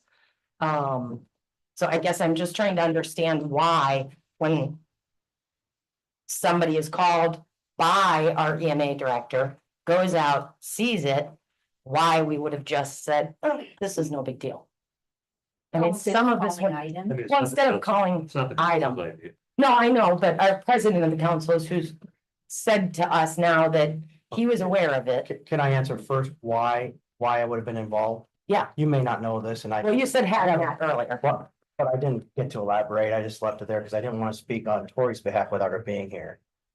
But I just don't want to keep on increasing the list to hear about me being involved in too many things since it's such an issue on the internet too, that I'm involved in too many things, but I oversee the EMA. I'm the chairman of the board for EMA. Okay. So Tori was out of town that weekend. So sometimes I take call on the radio or if there's something going on. So I believe in that process somewhere. I don't remember the whole timeline. According to him, she went and got gas then. This is later. I believe. No, this is So that's in July. when I came back from being out of town. I had to put gas. Fuel up. in my Vehicle. Right. If I'm not dispatched, I cannot arrive on scene to go out and do anything. But as an EMA So- director, if you saw the mess, So let me finish. The commissioner that was handling this should have called EMA. I cannot self-deploy myself. That's a real thing. I can't do anything about it. So when it was not brought to my attention, when I went out and got gas, and I even asked what was being done, I was told it's taken care of. So there's nothing I can do. In December, when Rachel was out there as the intern, she had called me and I'm the one that called Ida to come out there. I so, was dispatched out in December. This is the Right. point that is being missed. well, and I understand that. I do. I understand you're saying you weren't dispatched out, but as our director of EMA and our board, I don't remember the title you just said, I feel like you saw this was more than 55 gallons, and at that point, common sense So, would say contact item. however, but by the time I saw it, there was sand on it. It wasn't, I mean. But there's still a cleanup process for items. You wouldn't see it on No, the and I fuel one, don't so know where that came from. That is that is absolutely supplying the not true. buildings. Okay. You wouldn't So see it. the only. Well, I mean, she said she saw I it. Yeah. put And a drumstick After told. in the. No, when she was getting gas, she saw it. They did a bitch in Why July. did nobody make any call? Why was this not brought up in any public meeting whatsoever? But here's what, because I'm gonna be honest with you guys. I'm gonna hit it one day. Hold on a second, what's that, Tony? I'm gonna tell you something. I got on Charlie really good after the meeting today. You're gonna hear about it. And I'm gonna hit it head on because I am transparent. I am transparent. He was not only the commissioner over it for how many years, the president of the commissioners. If you're saying that Mr. Perrin and Ms. Chesser were covering this stuff up, why did not the president of the commission nor the highway department commissioner rat them out, say, hey, this all happened? How come? I mean, his watch, there's almost $1 million for the stuff up. How come under his watch dashes were kicked out of trucks and that was never turned in, even though I went to him and I finally made him say something about this stuff. Was on him and on him until he finally wrote Dan up. There is so much more that you guys, and you sat right here in this when we talked about why we had to put cameras out there, and I'm not gonna bring all that up. That was me and Todd. Your commissioner that everybody for some reason thinks is gold was not as gold as you think. I'm gonna tell you something else. Just like today, he didn't have time to review those documents. Now look, I care less about the solar thing, guys. I mean, like I told you, I'm not pro solar. You know, I am pro, private property rights. But how many meetings has Mr. Chesick missed this year since he was brought back in to be the candidate? How many meetings has he missed that he could have reviewed those documents or done all of this stuff? How come it falls there, but nobody wants to put the blame where it belongs? I'm not And it's sure. on that commissioner. Again, I'm not sure that this makes sense at this point, because my understanding is that commissioner was on vacation at the time and contacted. So he's had all this time to say, hey, guys, let's get it, bring it in the meeting, that he could have brought up the next meeting? Come on. Again, He's a commissioner, the president of the commissioner. the assumption was made, the assumption was Let me ask you that it this. was turned in. Say, how come this commissioner knew about a gentleman got killed? They brought his vehicle into the highway department. We all know this to state board of accounts. How come he approved to take parts? Okay, to let somebody charge parts. I'll have to ask him that. Well, I'm just saying, I'm just tired of the way this is working, that some's gold and we want to just slam everybody else. So I want to be clear, I never said Yeah, that he's. so that's where I'm at. Somebody told me about it. And I just. Hey, I'm not done talking yet, Right, just so we're clear. Charge parts Well, maybe and put them on their vehicle, did the labor in there, and that was all taxpayer money, people. It was all taxpayer money until they got caught and they allowed them to pay it back. Well, you can tell me how all this stuff, all of a sudden, he didn't know nothing about an oil spill. He couldn't in the next meeting say, hey, we have an issue. The president, you know who called him, and that's the thing. Yes, but that commissioner, guys. This is his 8th year, get ready to do 4 more. He's a saint, I get it, but this is ridiculous. So. Don't think for a minute that Charlie gets an easy ride from us. Just because we're not there. For the conversation. I'm not saying you can say this. So if I could just go back to you, Mrs. Lee, so just to answer your original question. Now, when Dan asked me about this, I told him about the 55 gallon, the 100 pound Okay. rule for reporting. So you I told him sent that him the you same weren't there. statute I sent to Justin. Don was also aware that I provided that information. okay. At the time, we didn't know of the deficiencies of Dan. He had a lot of highway experience, and if Dan told me it was less than 55 gallons, I trusted him. He was a highway superintendent. You know what I'm So you saying? weren't out there. So, I was not out there until after, I think, after sand was put down or whatever, some mitigation had happened. Nobody was out there. Now, I was out of town that whole week. But what do you do when the sand, sand is a real thing, but it's absorbent. That's what you do. He had kind of made it sound like he was doing whatever. You didn't, nobody dispatched for EMA. Like, what are you supposed to do with that? But I will say though, like those pictures, I'm just gonna tell you, when you make pug, you can go to any highway department. When you make pug, it has oil in it. It dissipates, it gets rained on, it has water, that has oil slicks in it. I can't tell from this picture that it looks that bad. I mean, that's not water, here, I'll show you in the. So I'm just saying that it's like oil flow. Because my printer's out of here. Anyways, Anyways, did we answer your question?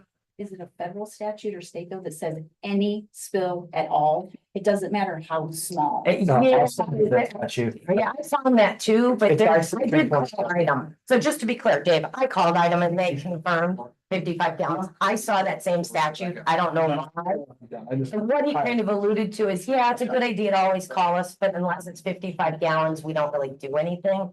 So, yeah, I don't know. But I mean, just to be clear, item did tell me on the phone that it's 55 gallons or more. So, Thank you, thank you. yes, yeah, I absolutely. have, is it about Mrs. Lee's? Well, not necessarily. So, thank you. As a county council, I think there's a lot of things that go on in this county that some of us are totally in the dark about. I would like to see more transparency, like this spill out there. We're elected officials. Why weren't we informed? And I just think that a lot of the problems that we have within the county is simply because we're not communicating. I think our lines are getting confused between what the commissioner's jobs are and what the county councilman's jobs are. I hate joint meetings because in the past, we have sat here and made comments on things that were none of our business as county council. Checks and balances. And I think being enlightened, we will be able to do a better job of checks and balances. I'm done. I'm off my soapbox.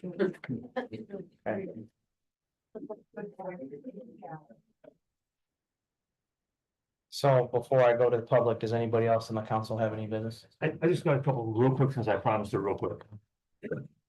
As far as the solid waste board goes. They have got funding through IDEM. There is gonna be a free electric pickup day, which means TVs, computers. It's gonna be October 5th at the Knox School. They've started doing, it's gonna take 4 semi-loads of stuff out of here. Have, just curious, how you brought that up. Does the county ever have any kind of pickup for like the hazards, like paints and stuff like that? They have hazards, they already have it. Okay, At Knox School. thank you. So that's over with. That's something good. Yes, Knox, yes, Knox High School. Yes. Okay, Can I ask you a question Yeah. about solid waste? yeah, I mentioned to Todd about asking about food bags. I've been asking county for a few years. Because you have to have a special container for that, but I don't know about everybody else here. But those, I try to use them for recycling, like put my cans in and stuff, but I have tons of feed bags between the goats and the dogs and cats and. They can't recycle those. I don't know what everybody else does with them. I cut them, make paint things, but Todd's gonna ask the progress of that, but you have to have a special collection for feed bags, in case anybody knew. So. yeah, I've been we'll trying ask for for years. the next meeting. For sure. Go ahead. The only other thing I had, I hate to talk about people that aren't here, but they've had plenty of opportunity to be here. And they decided they don't want to. This is about the airport. I'm not done. I'm not done. No, I'm really miffed. Even though the amount that comes out of taxpayers is maybe 200-some thousand out of several million. I don't care if it's 1 penny. Because if something's gonna happen, one way or the other, something has to happen because it's not fair to anybody. And on top of that, I hate to bring up rumors or double or something I heard from somebody else, but it was brought to my attention that the director son is the assistant director.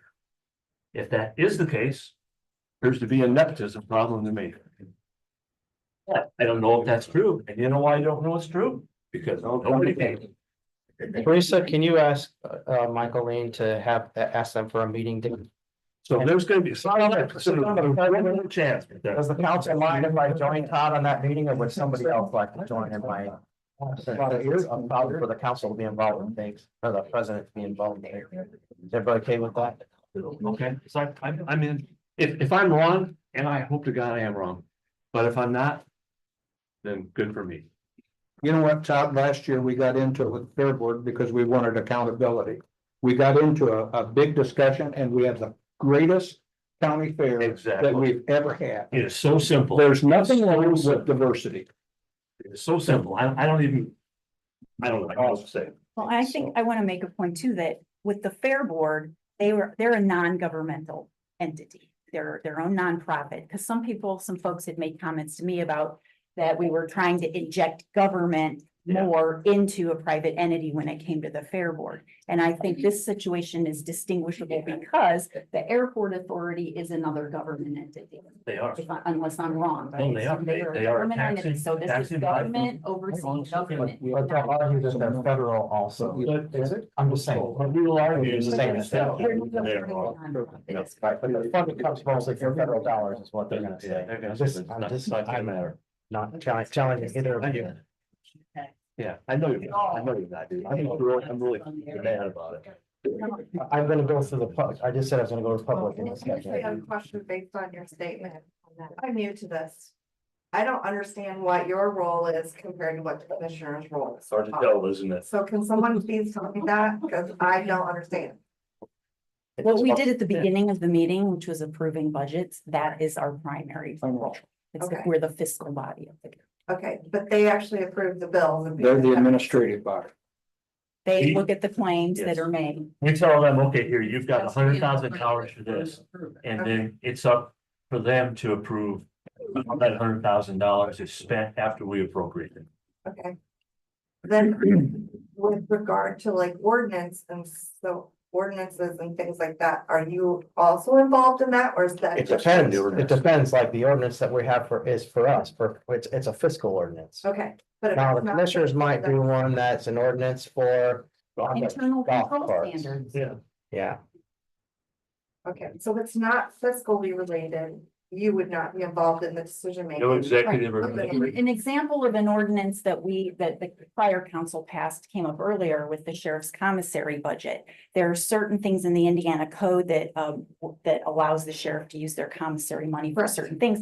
But then the council of a county can also pass an additional ordinance to give them other parameters within which they can spend. So I think that's the first one I can think of.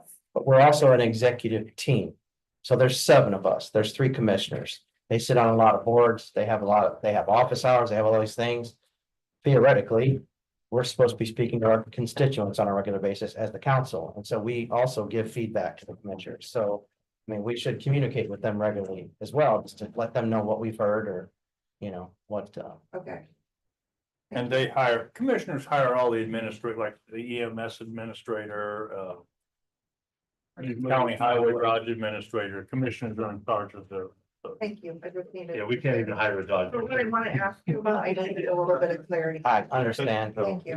We should, So if I could just go back to 2 more pieces of county business.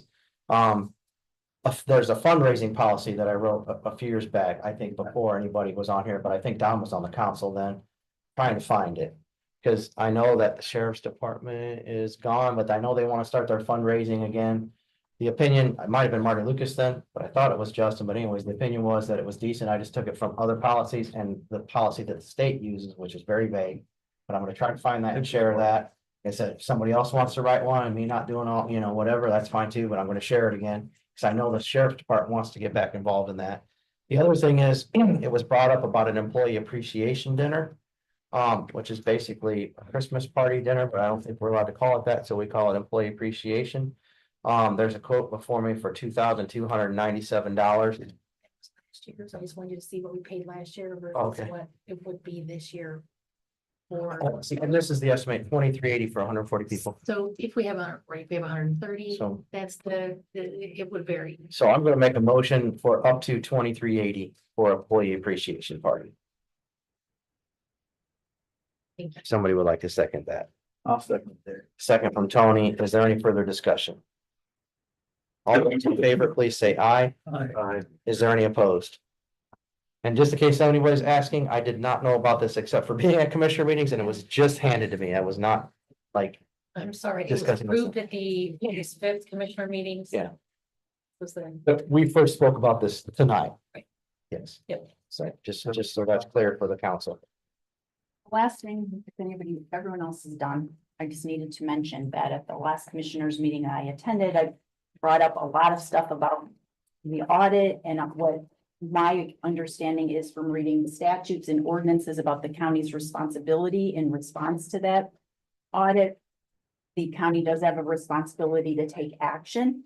At that meeting, it was suggested that I pursue looking at how to come up with better internal control standards for the county, and that I work with Commissioner Chesick to do so. When I mentioned forming a committee, I was told there already is an internal controls committee. Todd looked into it a little bit, told me today that it's actually composed of the auditor, of Carrie Block from North Judson, who runs First Choice Insurance, and the third seat is vacant. Those are all those. The two seats are commissioner appointed. And I am going to, at this time, publicly decline the invitation to take over the commissioner's statutory duty to come up with ways to prevent further issues like this audit coming up. It's not the council's job. Speaking of the council's job and the commissioner's job, it's not the council's job to figure out an internal control system pursuant. There's an ordinance 2020-11 that was passed by the commissioners. So I'm declining that invitation so that any action that needs to be taken need to be done at the commissioners meeting among their own internal controls board. Maybe one of the first steps would be filling the vacant seat. This is my You suggestion. said you thought with Charlie, right?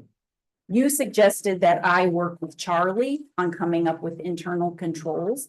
And then when I mentioned forming a committee, Commissioner Gorley stated we already have one, but he couldn't name a single person on it. So it's come to my attention through Todd that it's on the county's website and it's composed of the auditor, Carrie Block, and one additional seat. And that's fake. That may be wrong too. I don't know. That's what it says on the website. So there's that ordinance that I cited, actually has quite a few requirements for all county employees to undergo internal control training, for the auditor to certify various things, for the employees to certify various trainings they've attended, all on internal control standards. So you're And- saying we need one more one. You have a vacant seat on your internal. That's what it says here. Charlie, he's in the new person.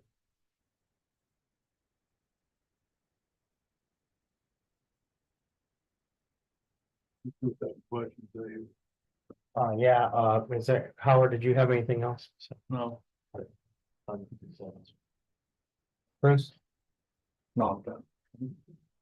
Now that you say it, I'm good. I'm bringing up part order. Oh, I'm glad you brought that up. We almost forgot, Teresa.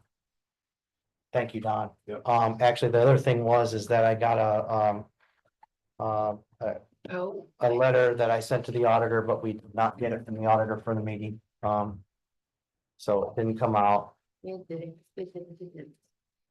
but, thank you. If it's all right with everybody, let's read it.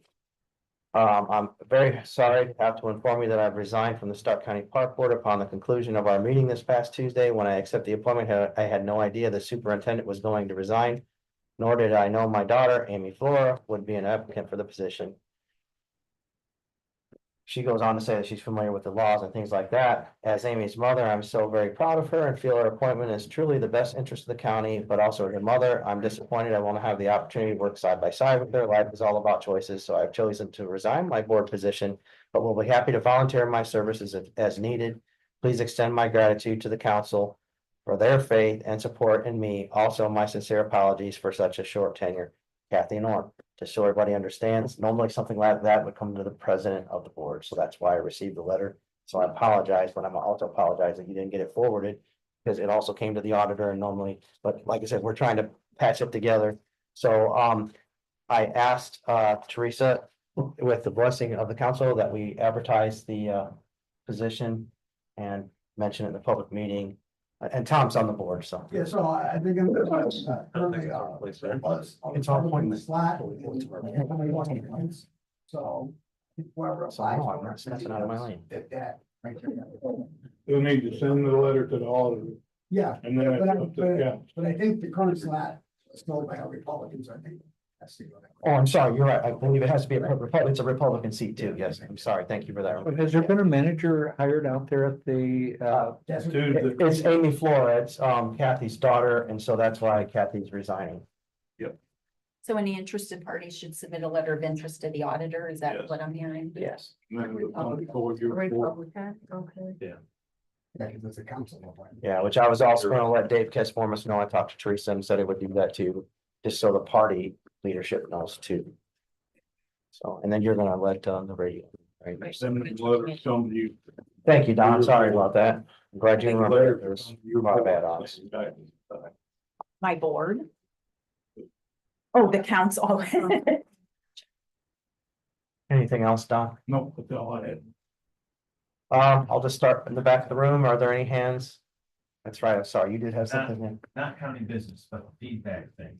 Yes. There are a couple of organizations, maybe somebody else can use this as well, that take those feedback and make them into things. Some of the organizations make them to sell for fundraisers, and one of the organizations, which I think is as close as Crown Point, makes them into things for homeless people, like, you know, bags and purses and backpacks. Maybe Todd could get a whole, like, talk to the, because maybe we could still collect them then at the county. Yeah, I And then don't remember any of the information. It's just in one of our fundraising for the rescue 6 or 7 years ago, they had contacted us wanting to donate a bunch of stuff made from. Because you probably generate a lot of bags. I'm guessing. But you know, it just. Bring it up. Leashes, collars, backpacks. There's a lot of people. Yeah, okay, cool. Well, I'll have Todd get a hold of you, see if he can get that website for the, You'll have to director. look it up because I. Okay. I gotta do it. Have it in my email. Come on. Did you have anything else, Darren? Nope, that's it. I'll just come up along this line and then we'll go row to row. Anything along this whole row, Mandy? Oscar? I do. All the way down here, hold on, down here, okay, anything? And I'll come back to you, it's back to you, I'm sorry. Yes, Oh, I didn't know where we were in. Sorry. This is probably going to rile some people, but that's okay, because I believe in transparency and I don't comment on any things unless I've seen it personally. After a decision of meeting somebody, I was talking with somebody that I recognize the name outside after the meeting. And 2 elected officials and 1 appointed were in a very heated discussion. This was not personal, this was about county business. Highly embarrassing. It's not the first time I've heard about electeds approaching people, getting in their personal space, I guess, if you want to call that. In parking lots, things like that, meetings. I've never commented on that before because I have not witnessed it. This I did witness, and it was shameful. That we have elected officials that are acting like that in public. I heard a comment made one time that said, do better. That's the end of the speech. Thank you, thank you. I'm the one who said it, and I just said up here in front of the council that I was gonna hit it head on. And I'm glad you brought it up. Yes, I don't like what the commissioner's doing. I don't like the throwing under the bus and the saving himself.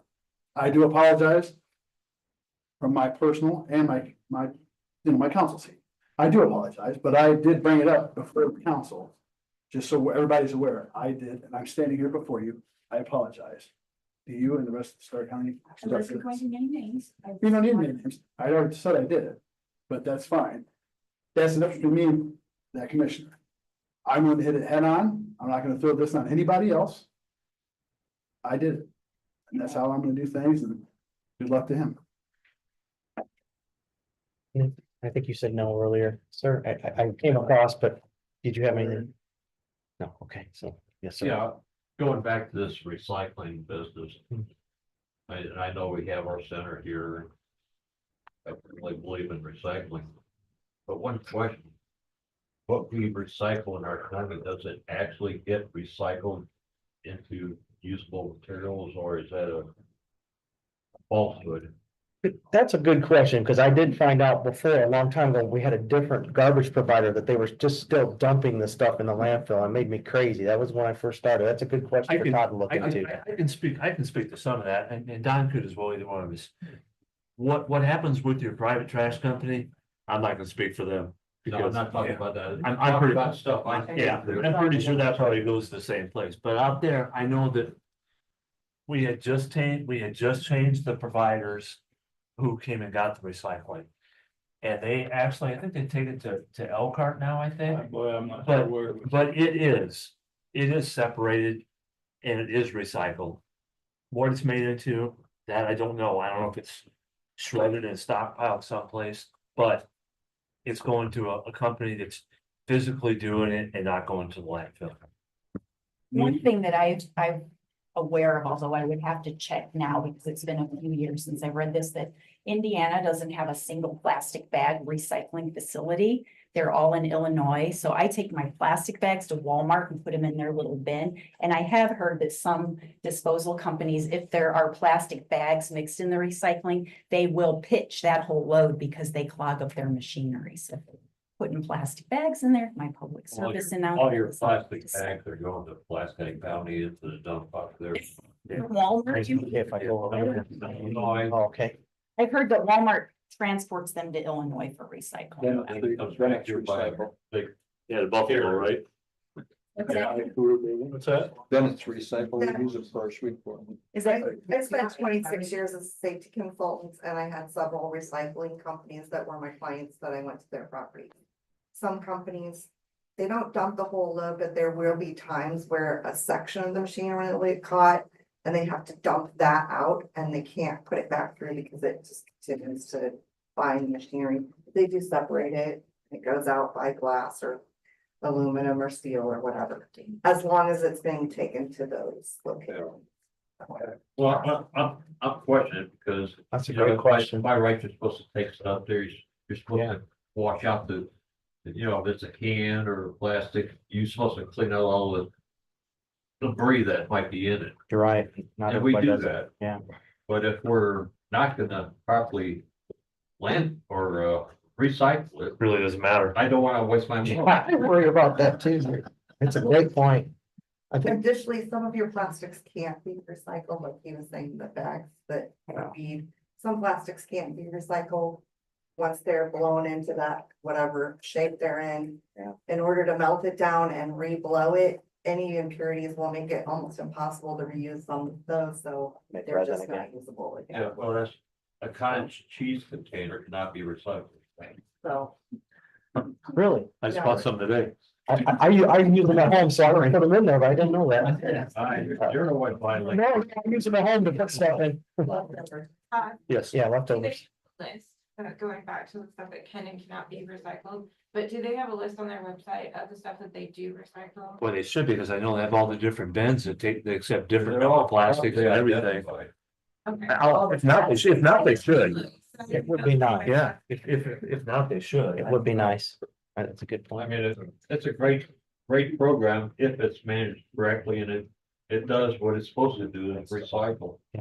I mean, that, we need to save our earth. Real quick, Darren, because I was supposed to go to Sandy Whiteneck next. Just a question for Cassie really quick.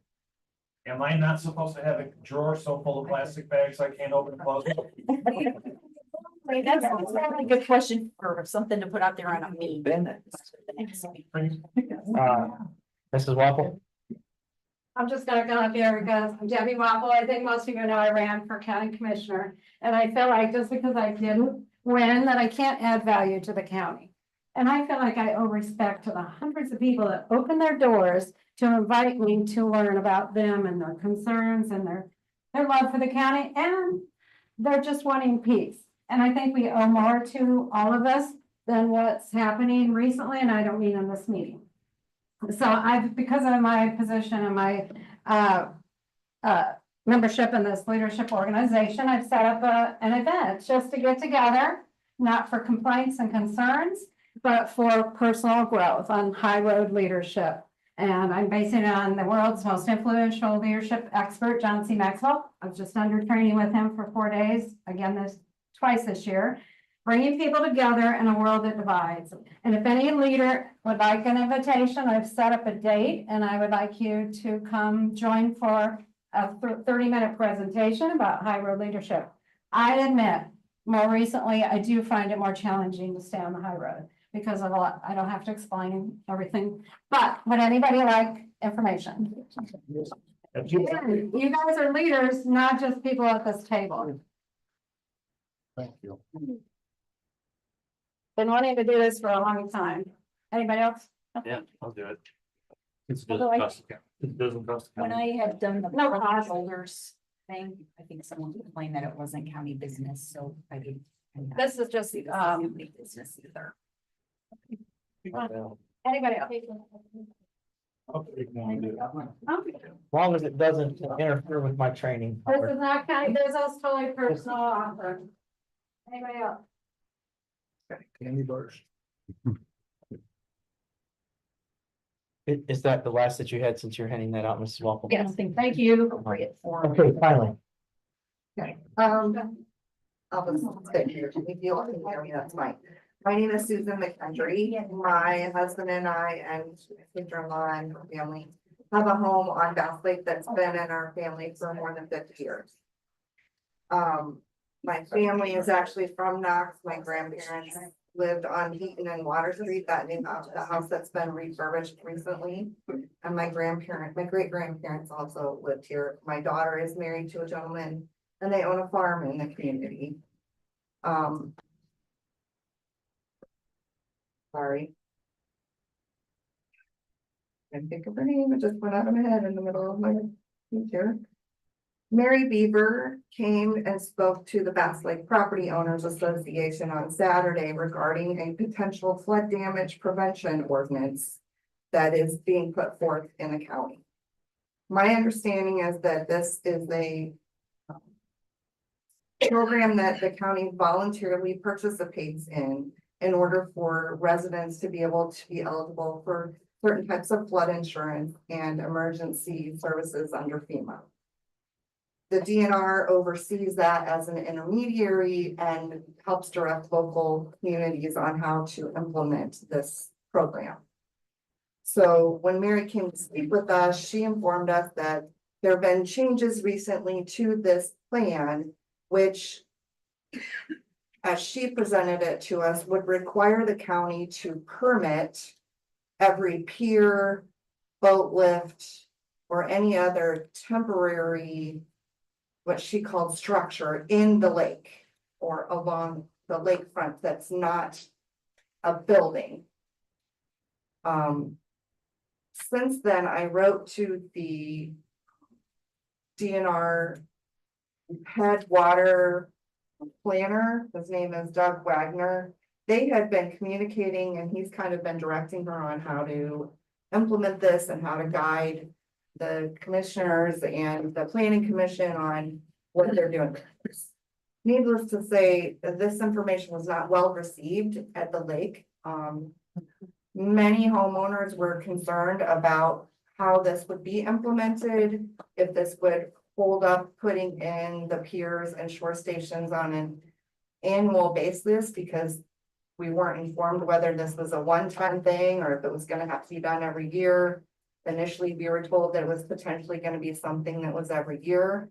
So in my conversation with Mr. Wagner this morning, he gave me a little more clarity with it, and I brought it up in the commissioners meeting. Mary was there, so she is aware, and he was supposed to be calling her to tell her what he had talked to me about.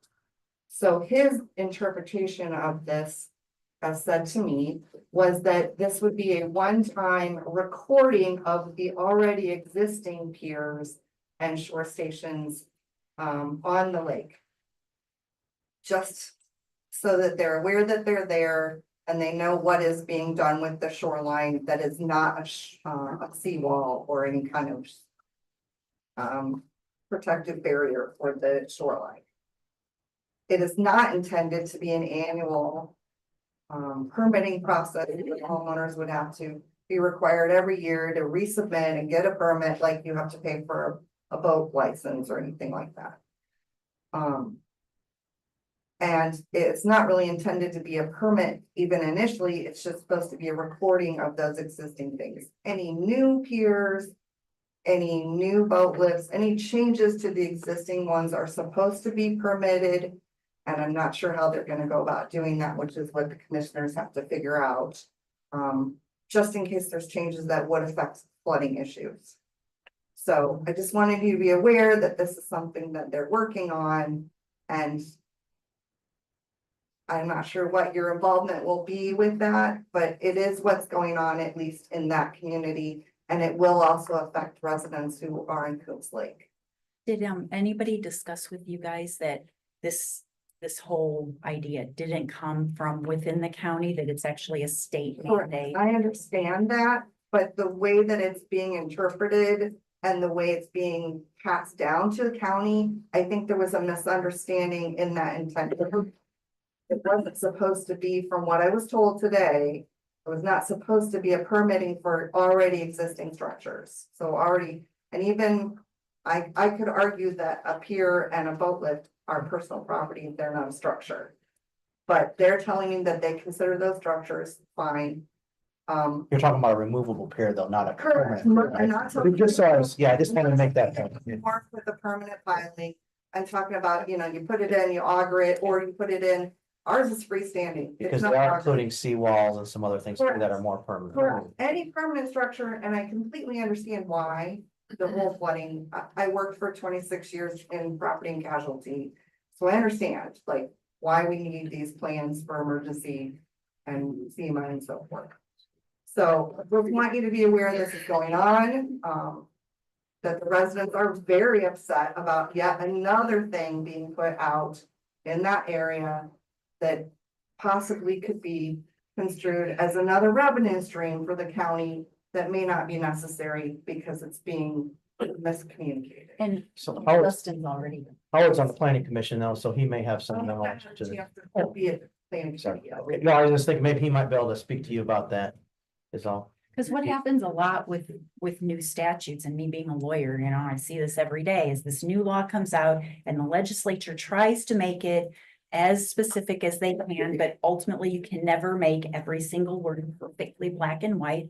And there are shades of gray, and then somewhere somebody's at some point, not saying you guys, because hopefully we'll get it straightened out, but help interpreting what structure means might have to come from the Court of Appeals. And it costs us money too. We just approved moving somebody to full-time And from that's part-time what to I was be able to help with saying, those inspections. In addition to this, Steph now has created a part-time position for the county to become a full-time position, and the funding for that was already passed at the last commissioners meeting.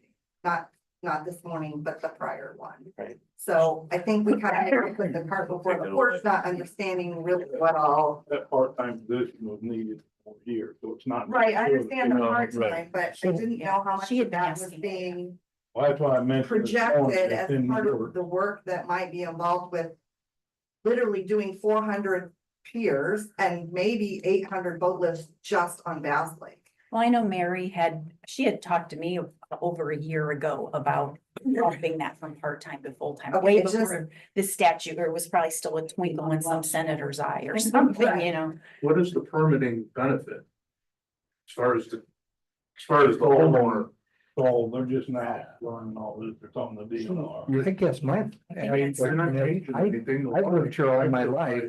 Only the non-residential portion of Bass Lake ever has any flooding issues. I just, is there a need? Is there a reason that we do that? Every boundary of a lake is considered a Wetland. special flood hazard area, even though it may not be a flood plain. It is a special flood hazard area, so it falls under this plan. The DNR controls the dam on the lake. Correct, they control And everything. This is where my confusion came in. Also, I don't understand how the county is now being tasked with a job that should have fallen under the DNR. There's so many. DNR turning it over. What is that? What, do you see any? But how does that, happen? Is there a statutory DNR is doing allotment for the state to review the responsibility I think for I'd the? have to look back at that statute, because I did post it on my council Facebook wall and shared it to stand up, because so many people at some other meetings, folks were coming in to ask about it too.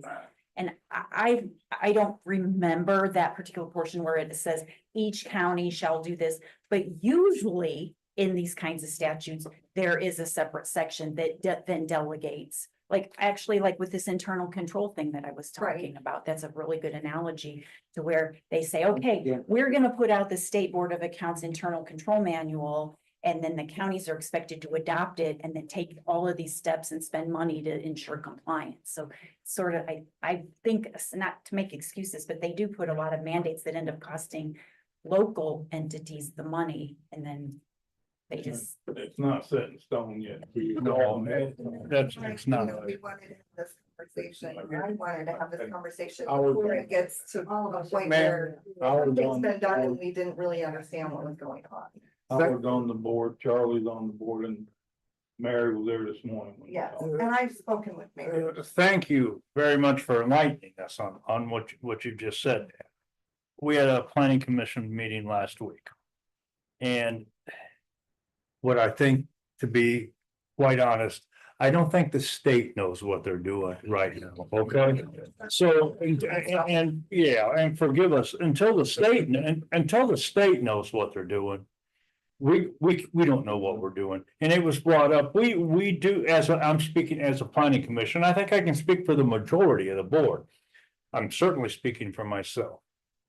We don't want to raise your taxes. We don't want to send somebody out there and give you a peer permit and charge you. We don't want that.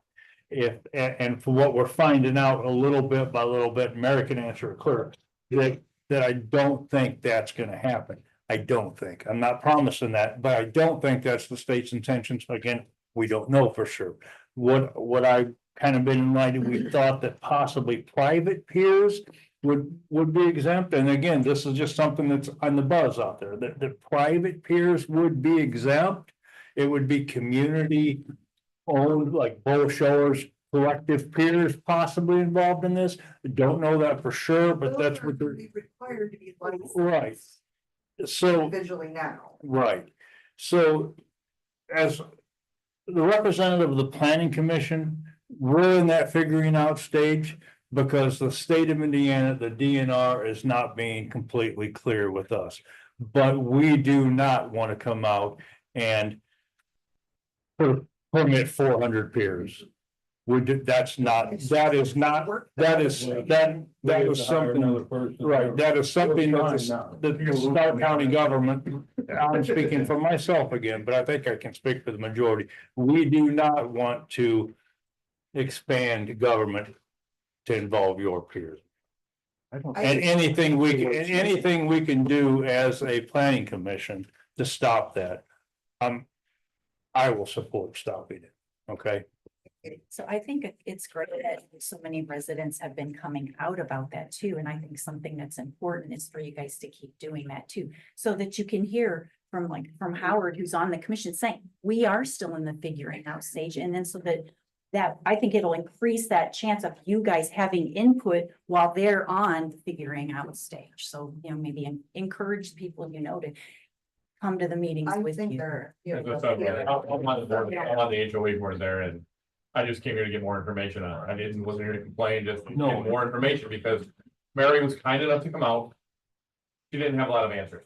Right, and he actually made things more, I hate to say this, worse, because people always jumps to the worst conclusion. And I don't, and in her defense, I don't think Mary knows because the state's not being clear. I agree. Yeah. Agree. Right. Agree. But it's just people's minds go to the worst case scenario. Exactly. So I came here as a representative of the HOA board of the 800 people in the HOA, just to gather more information. So you see the need? You see the need for that? 100% not. It's been like that for 100 years. What I think is there's some body of water somewhere in the state where there was a problem, and it was probably in the district of the representative or senator who introduced the.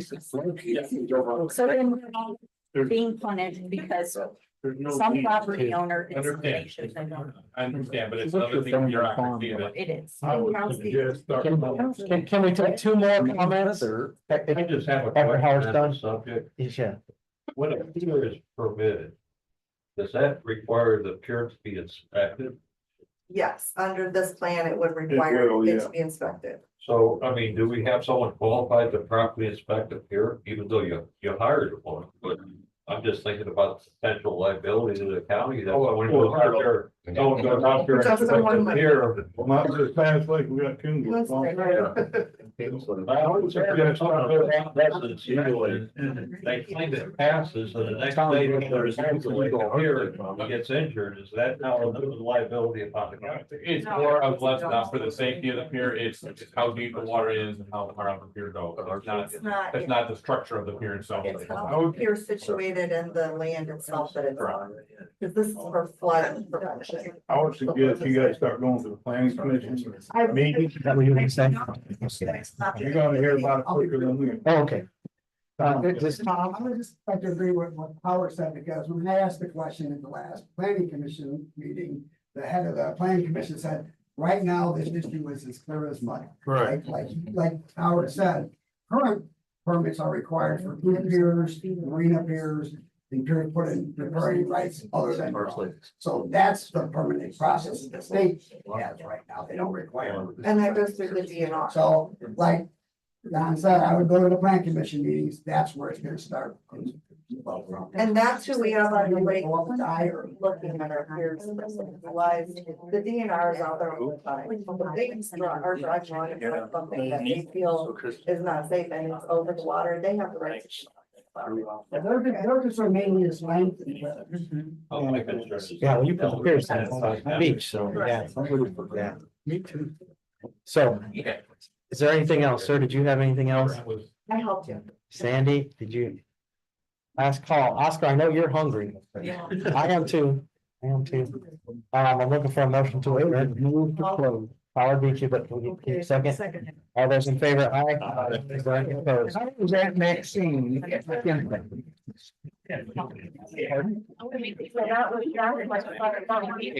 My son-in-law's grandmother. I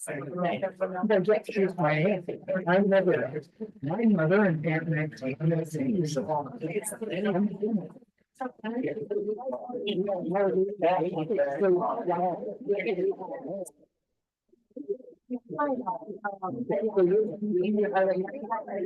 They're evening, usually at 5:30. And if you check with me.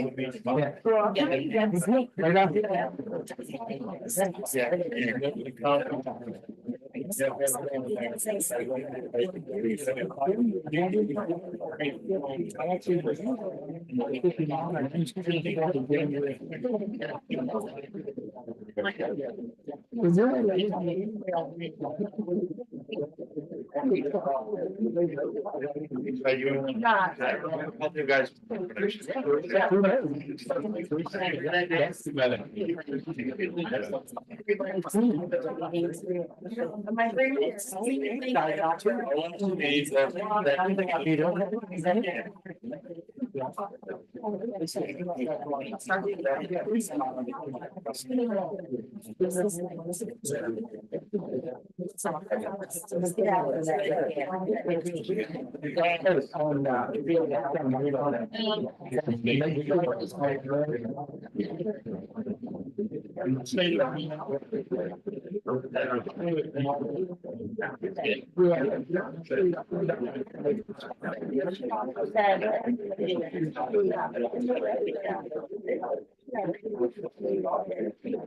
If they were going.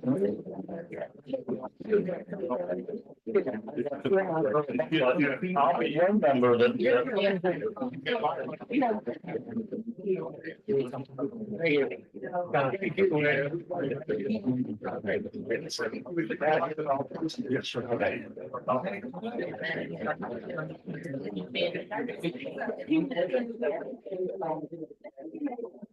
This is.